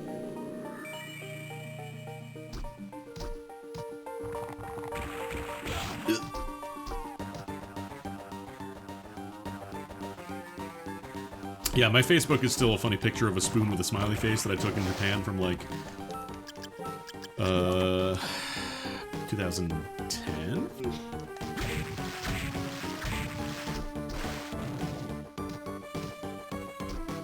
So, it's been a minute. But again, I have not interacted with anybody on Facebook.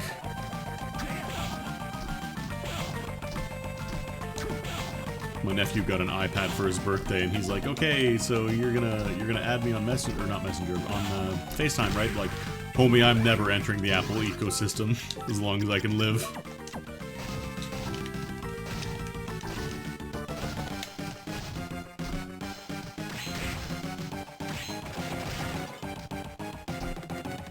Alright, I got a giant bat for this.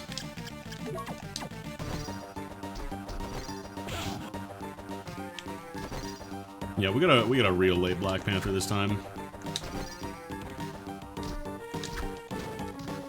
Like, I love my nephew, but there's no fucking way I'm installing FaceTime.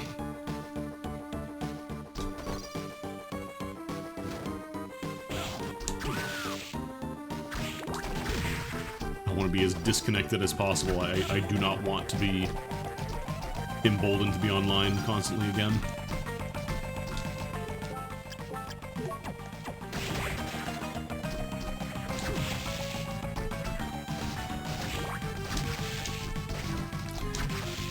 Plus, if I'm being honest, like, I mean this is in the nicest way possible, but he will most likely send me a bunch of emojis. That's what he spent basically the first day of having his iPad, just sending emojis at people.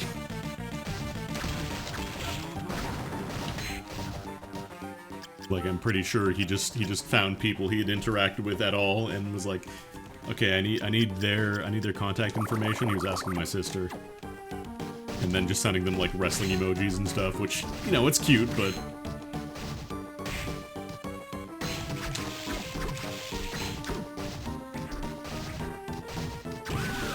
I don't know if you can actually install FaceTime on, like, Android, but I'm gonna be honest, I don't really want to.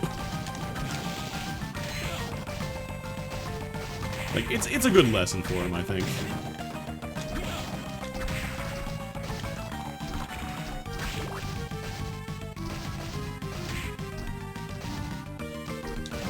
But yeah, I don't know if there is any way to, like, interface with FaceTime outside of another iOS device.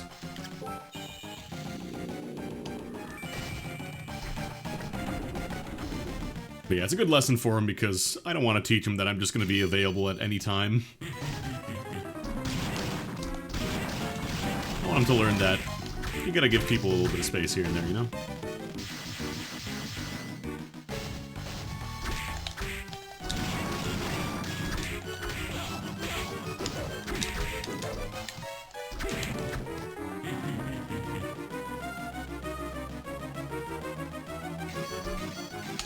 Nope. I actually hit the rewind button. I was gonna say this run is invalid, but technically that actually wasted me more time. I was about to try and slide there, but then I realized I don't have to slide.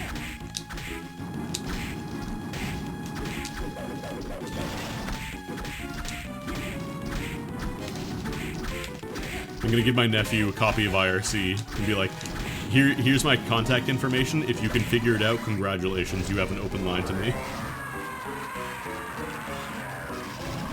You'll be connecting to signirc.net. The channel will be Dog Eggs Hangout. You cannot figure it out. You need to earn the right. No.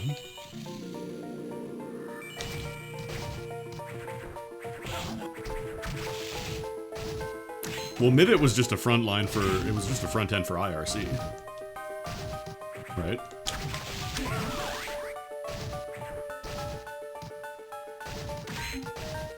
Like, the IRC protocol still, you know, anybody can run their own IRC server. That's never going to stop happening because that was done in the 80s. The IRC protocol, just in general, predates most of the shitification of the internet. Alright, I gotta go back to the garden just in case I missed something. I didn't do all of it.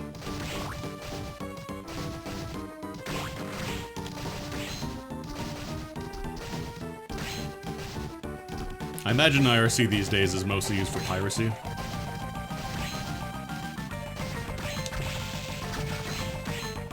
I feel like that's what a lot of old, otherwise, like, untouched internet services are used for, piracy. Because I'm pretty sure nobody uses, like, news groups to actually talk to each other anymore.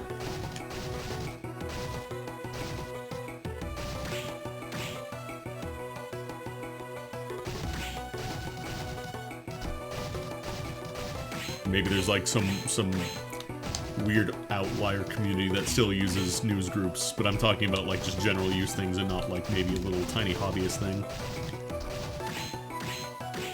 What are we looking at for the rooms here anyways? Definitely just a couple of them. Alright, so I'm just gonna do the loop from this side. Oh right, I gotta go all the way around. Oh, that's annoying.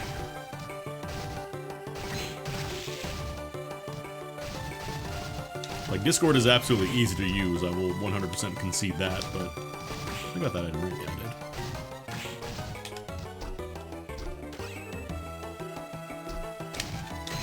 did. Again, it all goes back to platform shifting the cycle.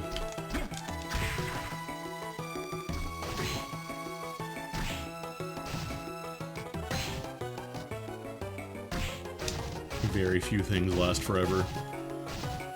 Google's like the closest we've got, and even then, there's been like a billion Google services that have just been launched and then shut down within a year. Stuff like Gmail, obviously, that's still being used very commonly. It's gonna be hard to beat Gmail, I think, because that was kind of the big thing. They had a gig of storage back when most email providers gave you like maybe 10, 20 megs. And then you saw, like, everybody start scrambling to be like, oh shit, we're gonna lose all of our lunch to Gmail. And, I think Hotmail tried to bump it up to, like, 100 megs. But it was too late, the damage was done. Okay, now I need to I need to figure out how to get back into the actual reservoir area from here. I never usually take this route.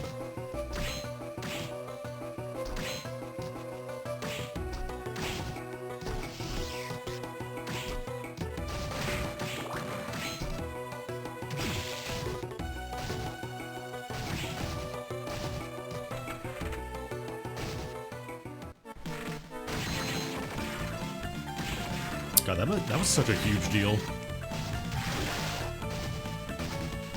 Just, you get to have a gig of storage space. That was completely bonkers in 2004.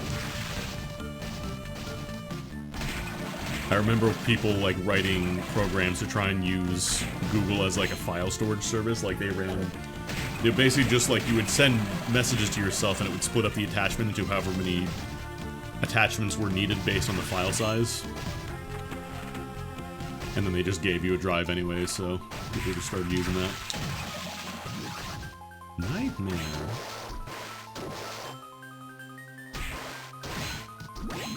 Like, 1 gig is nothing these days, but back in the day it was kind of a big deal. Back in my day.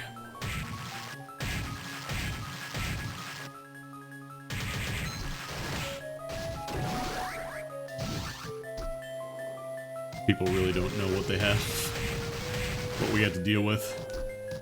Although, to be fair, that was still kind of the changeover between, like, dial-up and broadband.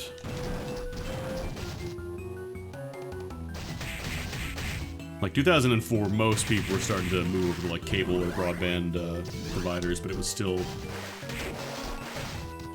likely that some people would be on dial-up.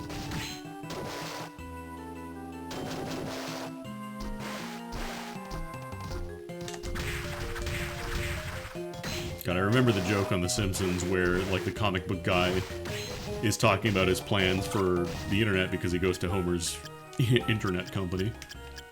And, he talks about, like, getting a dedicated T1 line, which would have been a huge deal when the episode aired. These days, it's like, what? Bro, just use internet. Just use your internet.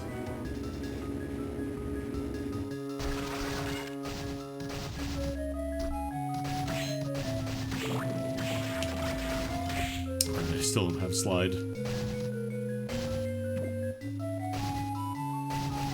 1.5 megabits. Better than king shit back then. Okay, Balmung's pretty good. I'll take Balmung so I can backdash cancel.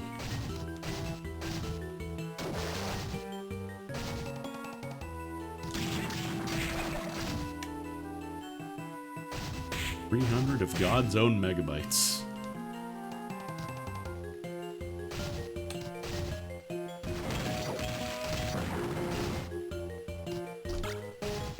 Suzuna's not bad either. I know everybody likes to shit on that quote of, God, what was it? It's like 10 gigs ought to be enough for anyone or something like that.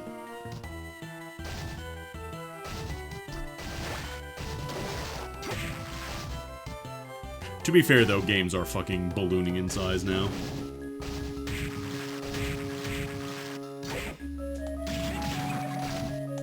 Like, you have the Call of Duty situation where it's basically your entire PlayStation hard drive if you install it on a console. That's your Call of Duty drive. I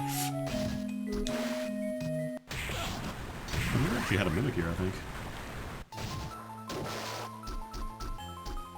And, like, a lot of games are just flat out 100 gigs plus by now. We have forgotten the art of optimization. Because we're leaning too far into storage is cheap. Like, yeah, storage is cheap, but that doesn't mean you just stop giving a shit completely. And yes, I understand that, like, some of the resolution for stuff now is a lot higher fidelity. So assets are going to be naturally bigger. 640p, that's what it was. To be fair, I think he meant it, like, at the time and not meant to be a, you know, permanent future-proofing quote of, well, 640k. That's enough forever. Just, people like to quote things out of context. Oh, there's no proof he actually even said it. There you go.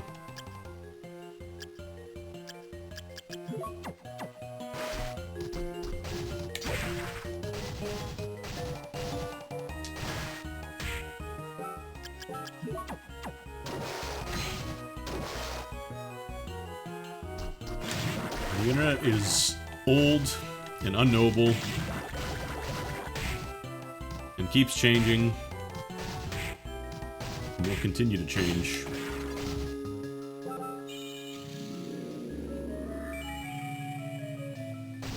And it's very likely that every single person thinks the internet was best when they specifically were a kid. It's only a matter of time before you have the Zoomers talking about how memes used to be good when they got to see things like Skibbity Toilet.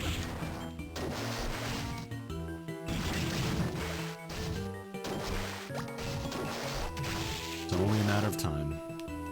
Actually, I've got a giant bat. So I was gonna say, I should probably go back up this way. We'll go grab the book in the corner there.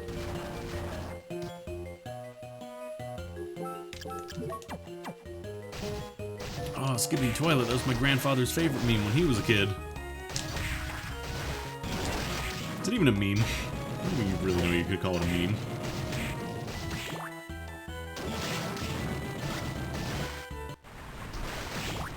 What is this? I was really hoping that was going to be Hippogriff or something, but it was not. We're going to have to spend some magic here.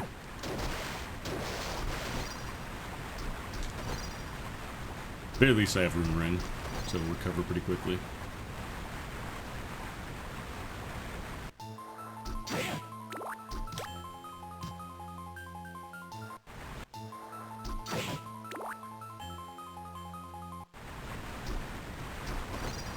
It's almost been 10 years now since Undertale came out. I wonder how much longer before kids start being named Sans or Asriel or Frisk.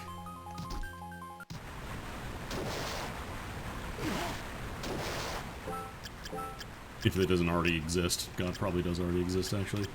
Alright, Undyne. Do I actually have any transformation souls? I do not. Huh. I had everything else I needed to get in here. I don't actually have the transformation soul, though. That's so rare. Okay, I guess we're not doing that.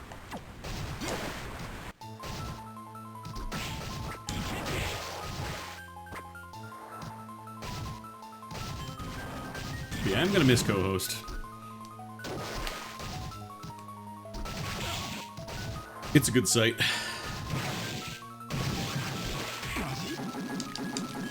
It's nicer than Tumblr because it doesn't arbitrarily force you to log in after you've read enough.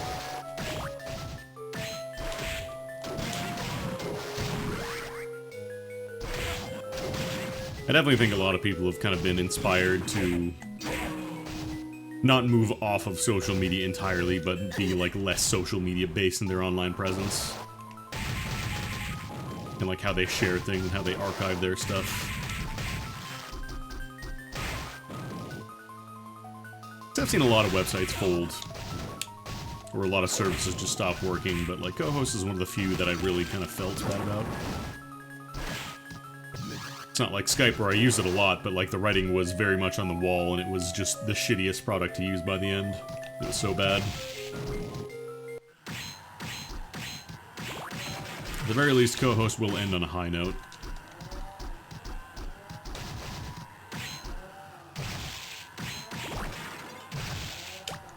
Yippee, Skulky. Won't have died in a state where everybody hates it and remembers the good old days. It's just, all of Cohost will be the good old days, for the most part. I know there were some instances where people did not agree with, like, the moderation staff. But that's not really my place to talk about.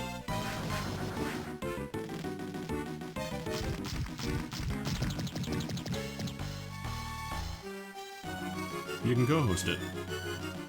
You can look it up on Breeb. Check it out on Breeb. Let me poob that for you. They've got it on Poob.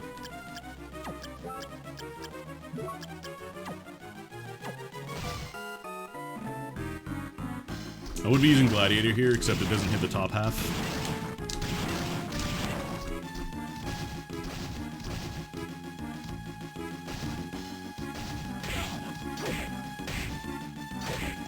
Honestly, I do kind of think IRC is like the highest chance of any service to continue being relevant.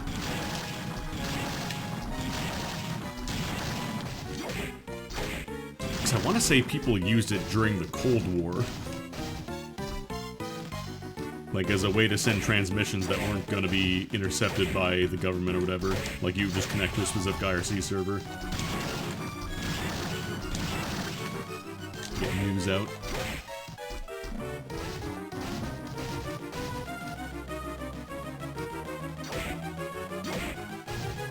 And you can just tell people that the channels are just like their hashtags. Just type in the hashtag of the channel you want.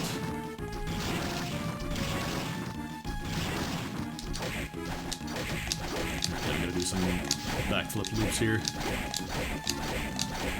Very clicky jumps.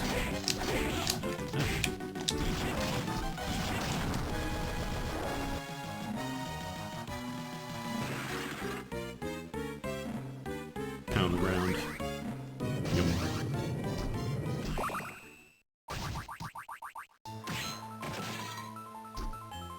I keep thinking I have Hippogriff. I don't have Hippogriff.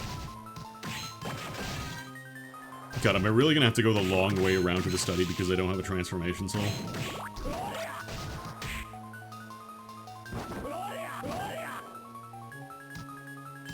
I have a lot of Dracula tunics to sell, I guess.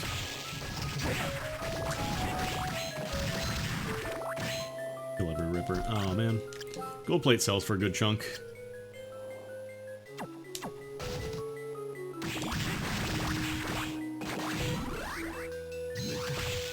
I also have been looking into how to get RSS, because, like, RSS is one of those things that's existed forever and I never really knew how to use it. Like, I understand it's kind of like the prototype of how social media kind of is now, but I never understood, like, the mechanics behind it, so I actually looked up how to do it, and turns out it's just a little XML file that you update whenever you want to tell people that you have an update. That's it. You give a short summary of what the update is, you give a link to what page or whatever thing you want to update people about.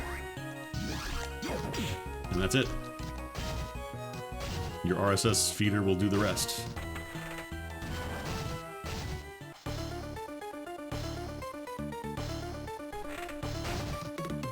Apparently the time to live flag in RSS is not really respected much anymore. I was reading this article because I was kind of curious about it. It's like, huh, the example I got said 20,000. That feels a little high for something that gets refreshed. Because TTL, basically, if you're not familiar with RSS, is a flag that tells your RSS reader how often it should go before it checks again for a new update. And the example I got was 20,000, which is in minutes, so that's 20,000 minutes. I don't know the exact math on it, but it's a lot of hours. And so I figured that's probably a little on the high side, so I looked up this article, and the conclusion was... The article said that every RSS reader now basically has its own time setting for how often it updates, so it doesn't really matter anymore.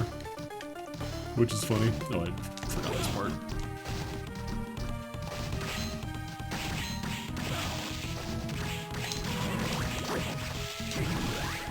My sword's so big.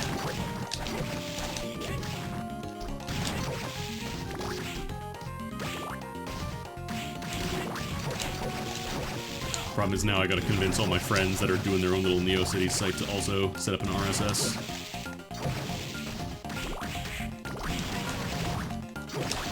Because, like, don't get me wrong, I love the feeling of popping open your bookmarks to see what's new as much as anybody, but it would be nice to explicitly know there's gonna be something new on this site before you click on it.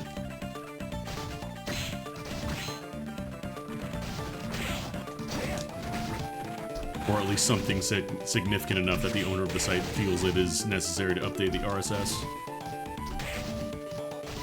Oh boy, blocking now. I almost wonder if I should just teleport back for now and grab Muramasa from the store. I think I might do that. Wait, it's over here. Because do I have any of the other books yet? No, we don't have any books. All the books are really backloaded in this seed, damn.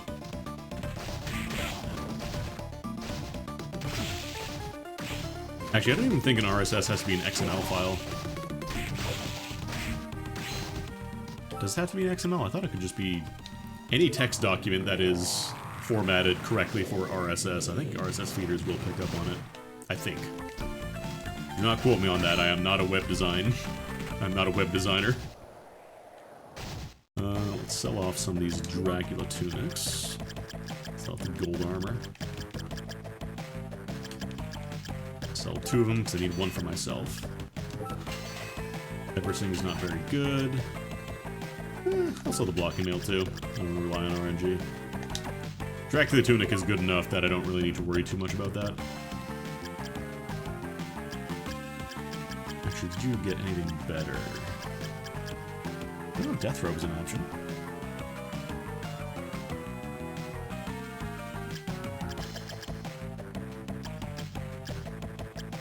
Okay, for sure I'm gonna buy Muramasa.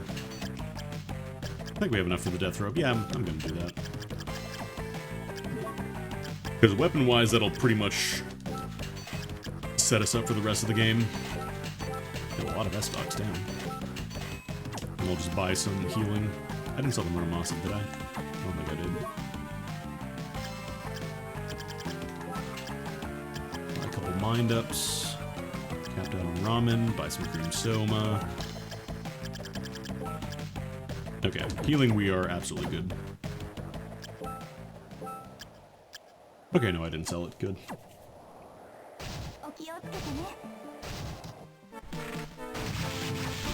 It's also kind of fun, like, not having to worry about CSS or any kind of extraneous stuff. Like, maybe meta tags at the very highest level of discoverability.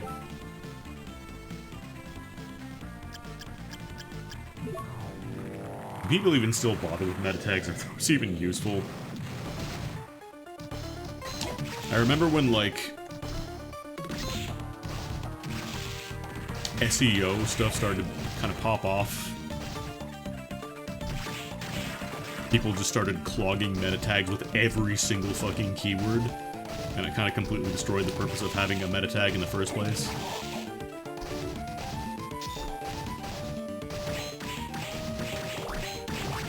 If you're not familiar with HTML, meta tags are supposed to describe the content of your website for when people search it on a search engine, like Google or whatever. But people just ended up throwing every kind of remotely popular thing they could think of in the meta tags in an attempt to try and show up higher in the search ranking, so I don't actually know what the rules are for those anymore. Because I feel like I haven't heard anybody talk about them.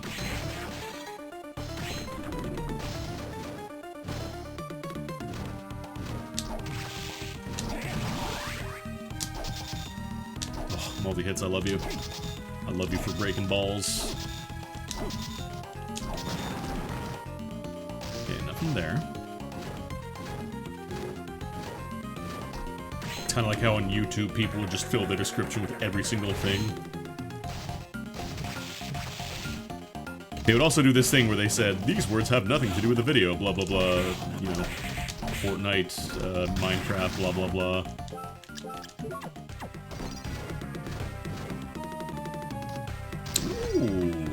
Okay. I'm gonna use this for now because this is a lot easier to use than Muramasa. I'd love to find a Cleave Salish on a day.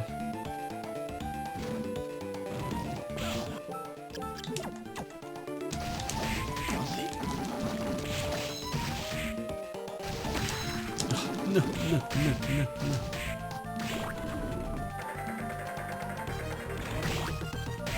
Here I at least get to skip this.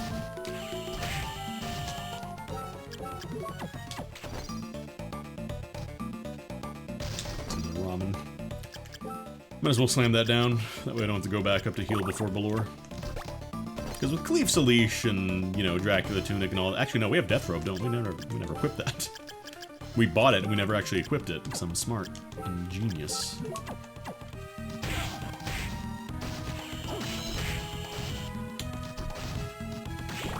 I mean, gear-wise, we are absolutely set. We just gotta find those books.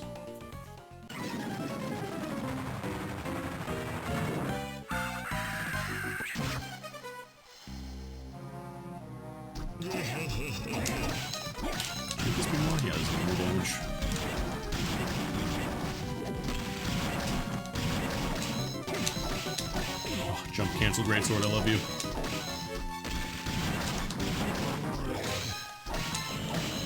Like, I'm thinking I probably want to start prioritizing Blue Sky more for social media stuff, because if I'm gonna be streaming, I do need to kind of announce when I'm going live. Because Twitch notifications are sketchy at best. Sometimes they just decide, we're gonna turn those off, and you have to re-enable them for some reason.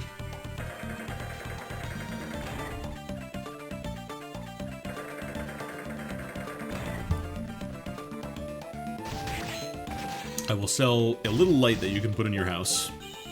And when the light is on, that means that I'm streaming. And when the light's not on, that means I'm not streaming. And that's how you'll know whenever they're not in the live. So you can come follow me on twitch.tv/AndAML.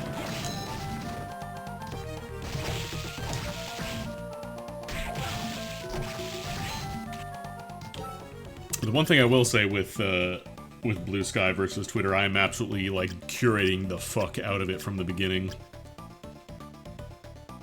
Like, I just do not want to see any of the rage bait bullshit that people would post on Twitter. Oh, hey, Manticore Sword. Cool.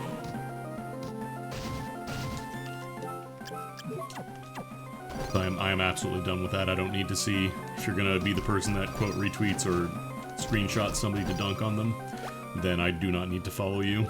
I'm just gonna aggressively, as soon as somebody starts doing that shit, unfollow.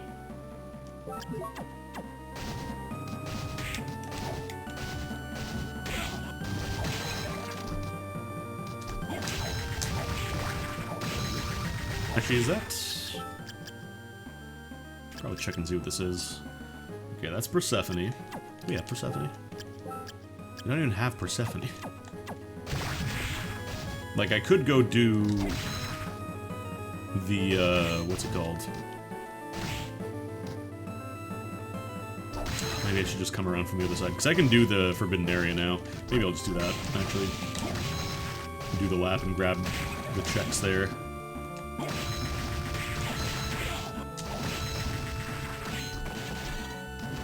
So that's one of the things I really liked about Cohost. You didn't have to see anything that wasn't explicitly by people you followed. So you wouldn't see a post getting popular because, you know, somebody on your friends list liked it or something. It was just, if your friends posted it, you'll see it. Otherwise, you're not going to see it. Likes were strictly an instrument to tell somebody you like their thing. And that was it. It didn't make their post more discoverable, it didn't make anything more likely to be seen. It was just a button that said, I like this, and that's it.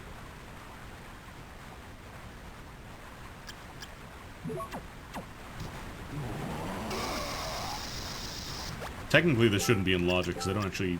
I got this off a random drop, which is never required. Yeah, I think I do have the link. I'm pretty sure I updated my Twitch now to put the Blue Sky link there at the bottom. If you want to follow me there. In case you have moved on from Twitter. So, again, I would like to kind of start using that more. Especially now that Cohost is gone, I don't have to divide my attention between 3 different social media sites. Random posts from people who don't follow because of someone you do replying. Oh, okay, I gotcha.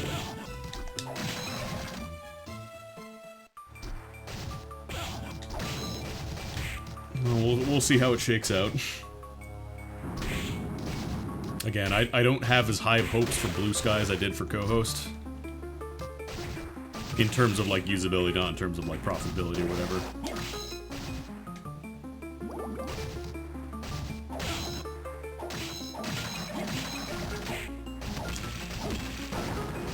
Let's see.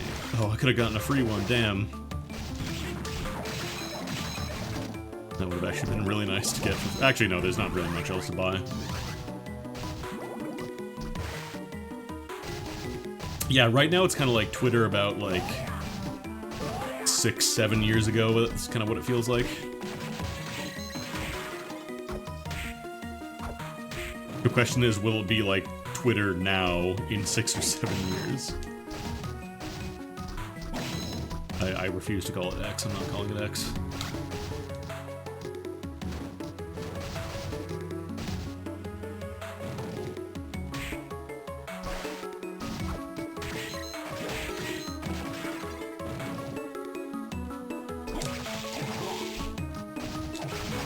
the other thing I kind of hate is just not even like rage bait, just people sharing the dumbest shit you've ever seen to dunk on them. That's a trend I'd be totally fine with going away.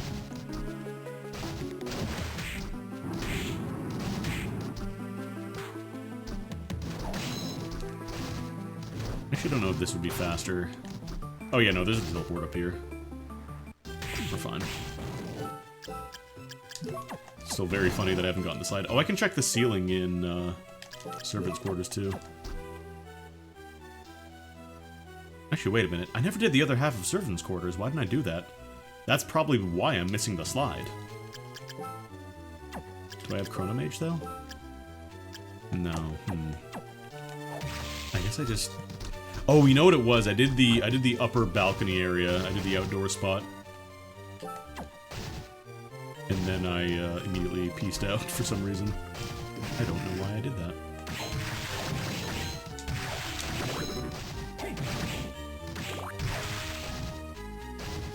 I was gonna say, it's really weird that I'm this deep in and I still don't have a slide.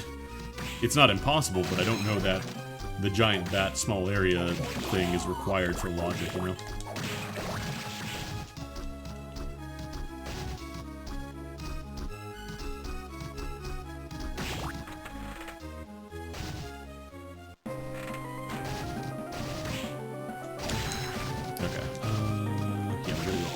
This way. Really strange that I skipped the second half. I think I was probably just... I was vibing, probably talking about Cohost. Just in a zone, in a flow state. Wasn't thinking about what I was doing.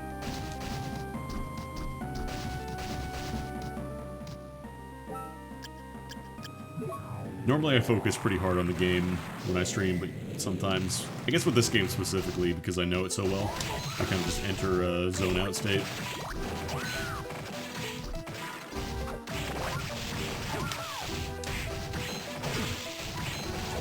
So we can also grab the stuff in the ceiling from the other side.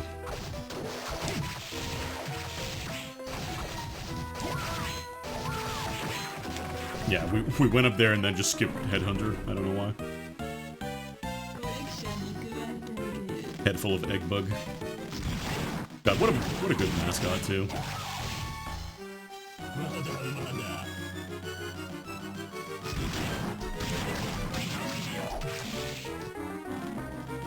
Yeah, it's time to completely clown on this early boss. With a weapon it was absolutely not designed to be fought with.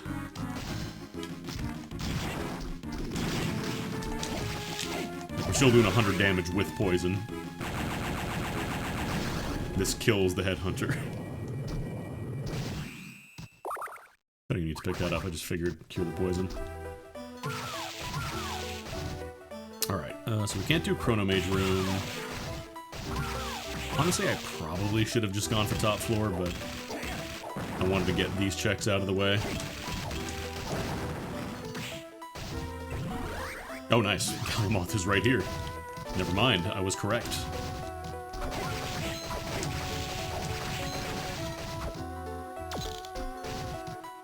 Because you can do that either with Galimoth Soul or Chronomage. If you pop Chronomage before the Chronomage goes off. There's the slide ring. There we go. It's coming together now.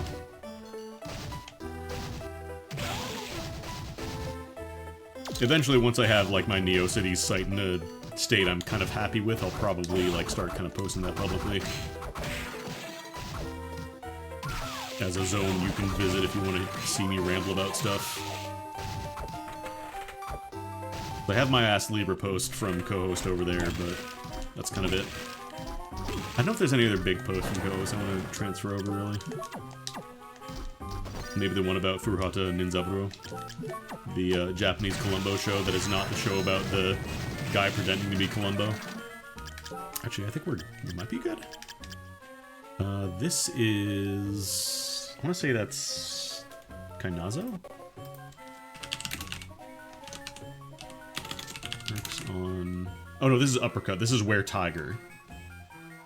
Wed Jaguar is the straight punch, Were Tiger is uppercut. So Were Tiger, Persephone, and then this is Quetzalcoatl, I believe?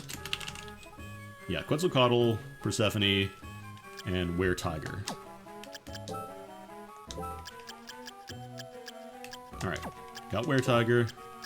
We still don't have Persephone. And then we got Quetzal. So we just need Persephone, which will probably be on top floor. Actually, I'll just take the teleporter right over this way.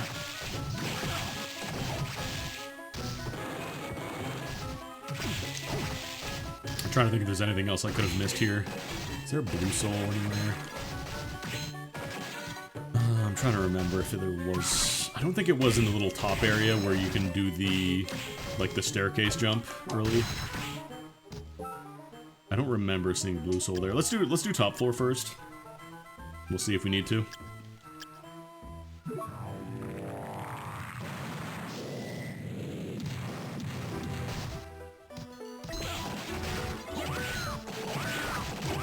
I'm sure eventually if I do start using my Neo Cities and stuff, I'm sure I will eventually start switching over to using like a more rich text editor rather than having to do paragraph, line break tag, paragraph tag, line break tag.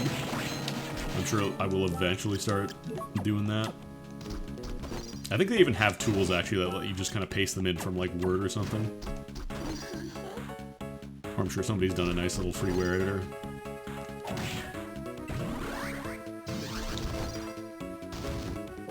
It's 2024, you can't tell me there's not going to be a good, like, free rich text editor for HTML pages somewhere.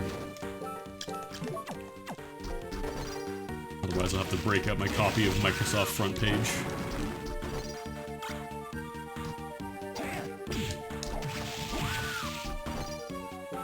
The one thing I don't like is how, like, a lot of those rich editors add in a ton of extra tags and stuff, which, like, you don't see them on the page. It doesn't change the way that it looks on the page, but I just don't like the way that it fills up all the code. I'm weird like that. The only extraneous stuff I want in code is, like, for comments and stuff. But maybe that's why I'm not a web developer.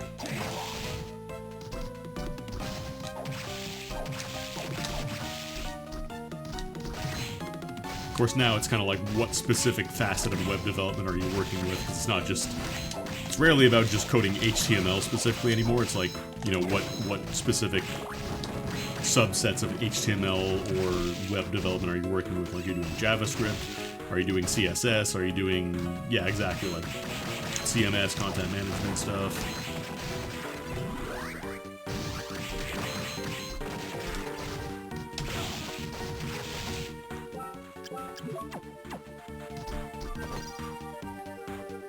A very broad descriptor these days.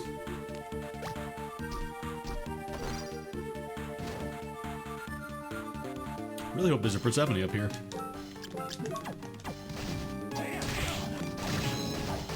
That's not Persephone. What have I missed? What have I missed? Actually, no, there's one more check up here.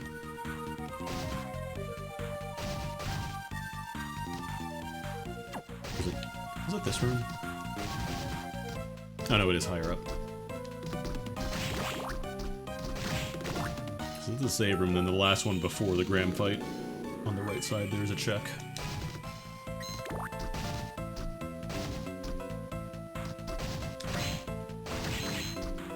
It is such a weird balance, thinking of, like,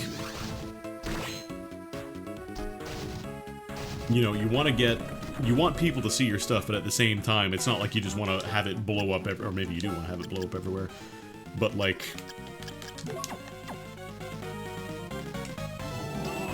you don't just want to be, like, obviously anybody can go on Twitter and just say, like, hey, I'm streaming now. But, like, I don't just want to have that be the entirety of my social media presence, just announcing when I'm going live on a different platform.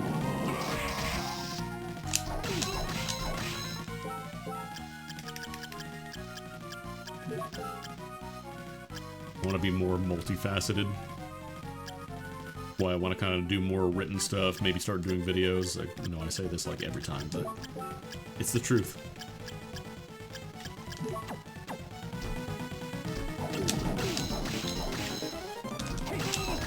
So I want to be a more well-rounded person in general.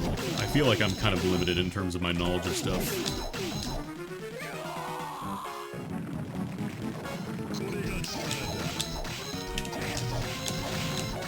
And you would figure with like how much information there is now, you'd figure it'd be easier than ever to learn something new, and it is. Like, there are so many good free resources to learn new stuff now that we didn't have back when the internet was in its infancy. Like, granted, it is a little harder to sort out which stuff is actually good and useful versus which is just AI-generated slop, but there's just so much good info out there that you can use for free. Black Panther. Actually, yeah, I might as well just keep Skull on. We're gonna need that in a bit. Oh, really? Mimic. Actually, no. I'm gonna switch to Golem. I don't have a wooden golem, do I? No.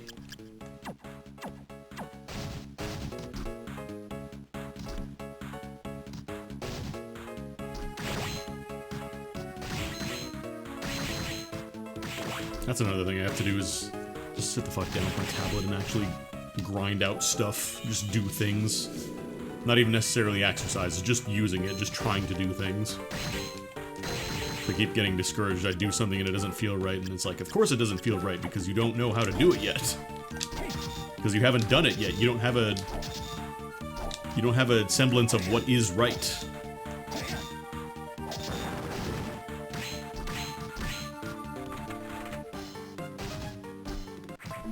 You're not going to be better just by thinking about, huh, I should do it, and not actually doing it. This is mostly just me yelling at myself, but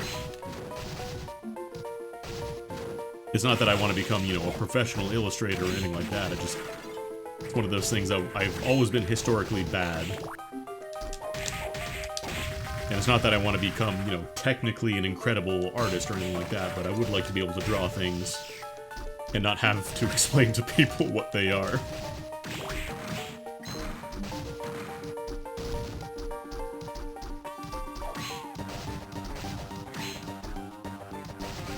That's right, that's me in the corner, that's me, Soma.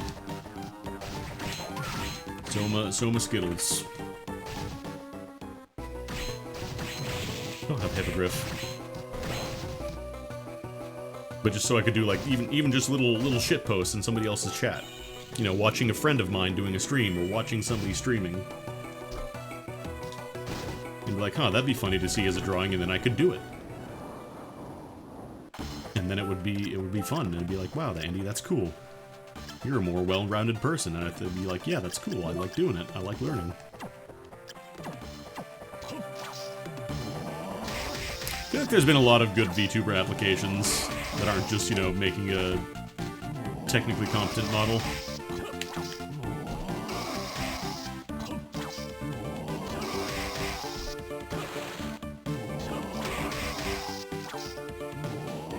That's right, you can make a putt-putt Sona. Muramasa isn't, like, particularly great against Julius, but it's damage. This is the Pinnacle? Damn. Well, you should give a shout out to Red, to Pretty Pink Pansy on Blue Sky, because they're the one who drew these wonderful little pictures. I just plugged into VitoTube.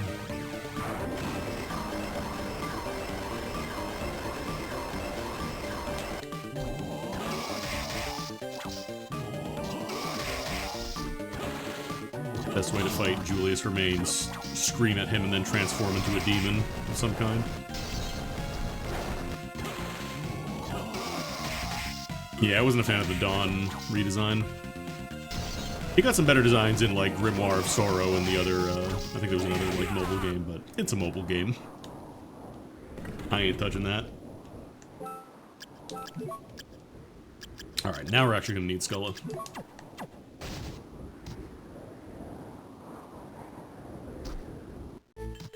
I keep threatening to do this, but at some point I want to do, like, an art stream where I'm just kind of, like, forced to be put on the spot.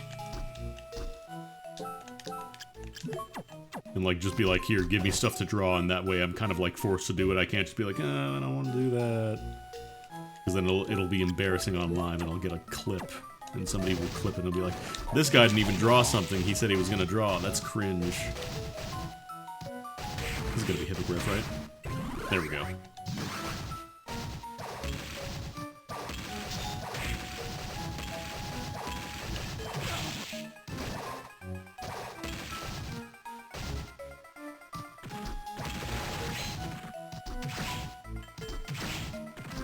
And I'll be dragged across the entire net being like, this guy didn't draw Sans from Undertale smoking the joint. What a coward. I'm like, no, I'm learning. It's like, everybody's gonna be like, yeah, but you have to actually do to learn. And I'll be like, I know. And this is the end of my hypothetical internet scenario.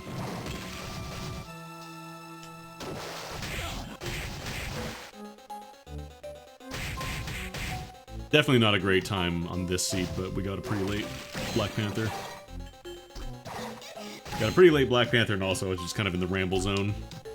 I was a little more disassociated than usual. Just skip the entire second half of the Servants' Quarters. What would this even be? Oh, Curly.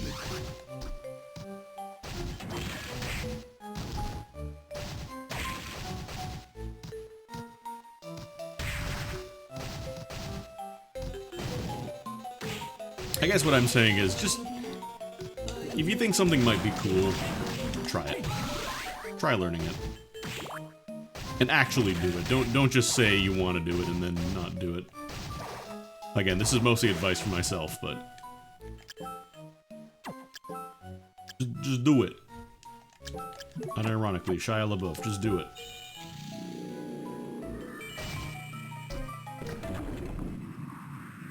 If you took nothing else from this 3-hour ramble about the internet and impermanence in general, just do it. Maybe not crack. Don't do that. Pee Wee Herman told you not to do that.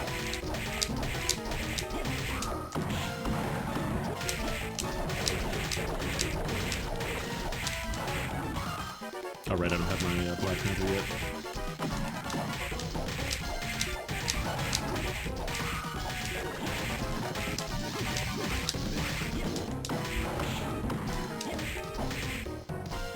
He jacked off in a porno theater. This man jacked off to an adult film. Send him to jail. Let him jerk.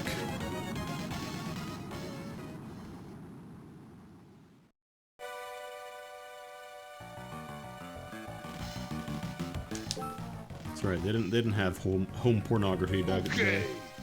I think the follow. Probably should just use Mana Core. I don't know why this Chaos screen feels more washed out than normal.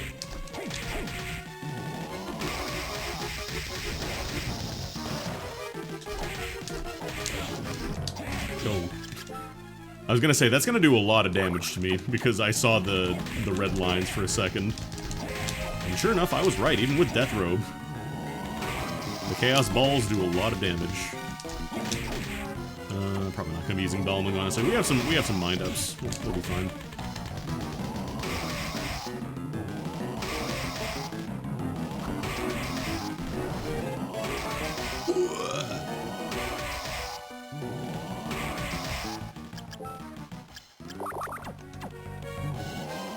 I know I'm gonna need another set of mind ups, but just in case. Yeah, I'm gonna need some more. Chugging down potions. 134. Definitely not a great seed.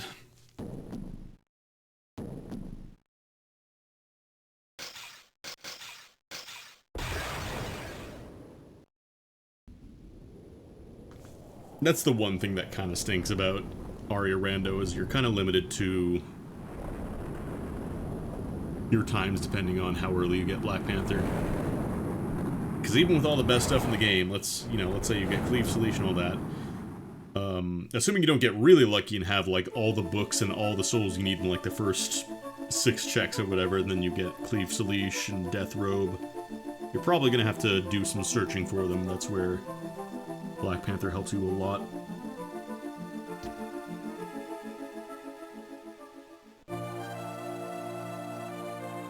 Oh no, I do think Aria of Sorrow is, like, the best Metroidvania. Like, better than Soten.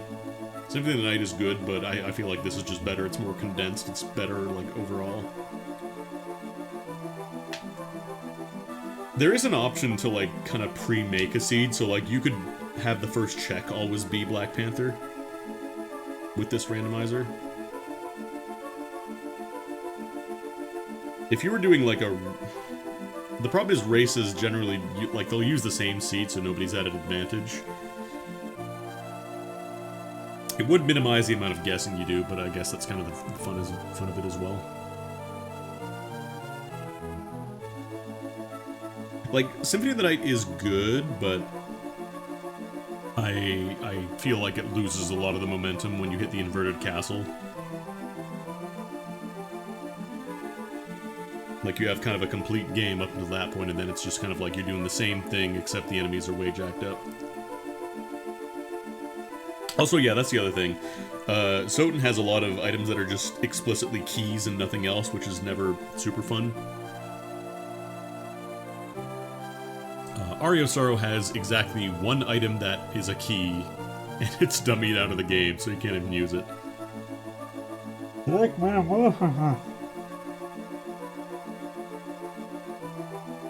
It's also a lot easier to control, despite the fact that its interface has less buttons, that Aria, than Soten, I should say. Oh, you want to go quick in Aria? You hold down R. That's your move. You want to go quick in Soten? You are doing 270 degrees constantly, non-stop. You are wing smashing everywhere and praying you don't develop RSI.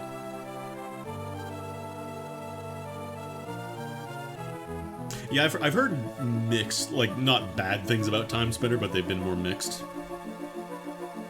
I know some people like it, but other people are like, yeah, there's a lot of just kind of going back and forth for keys that don't really do much aside from open an area.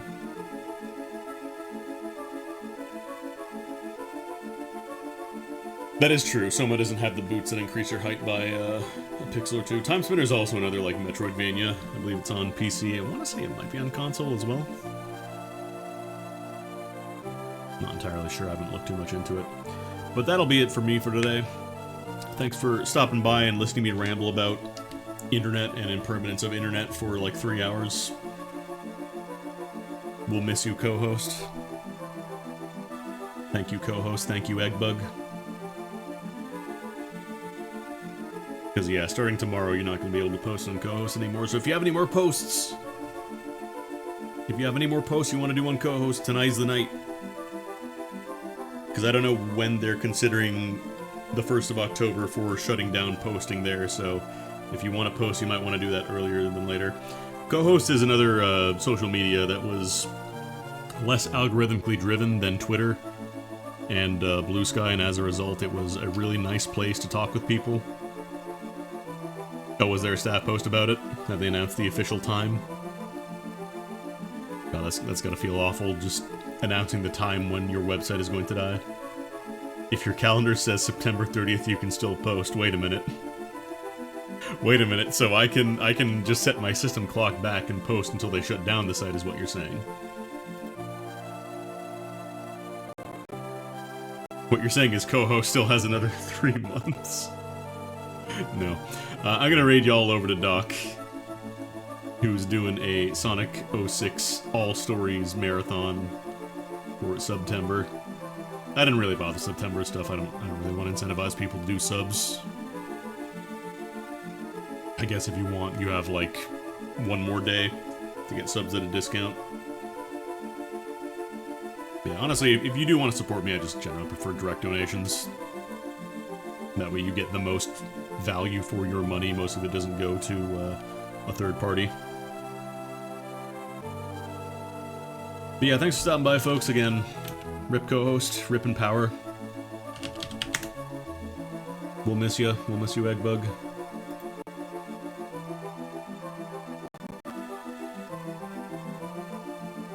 Yeah, no, they announced Cohost shutting down, like, last month.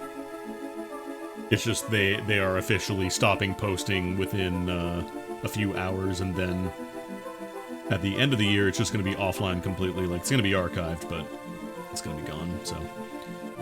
Thanks, Eggbug. We'll miss you. Anyways, have a good one, folks. I will see you tomorrow. Take it easy.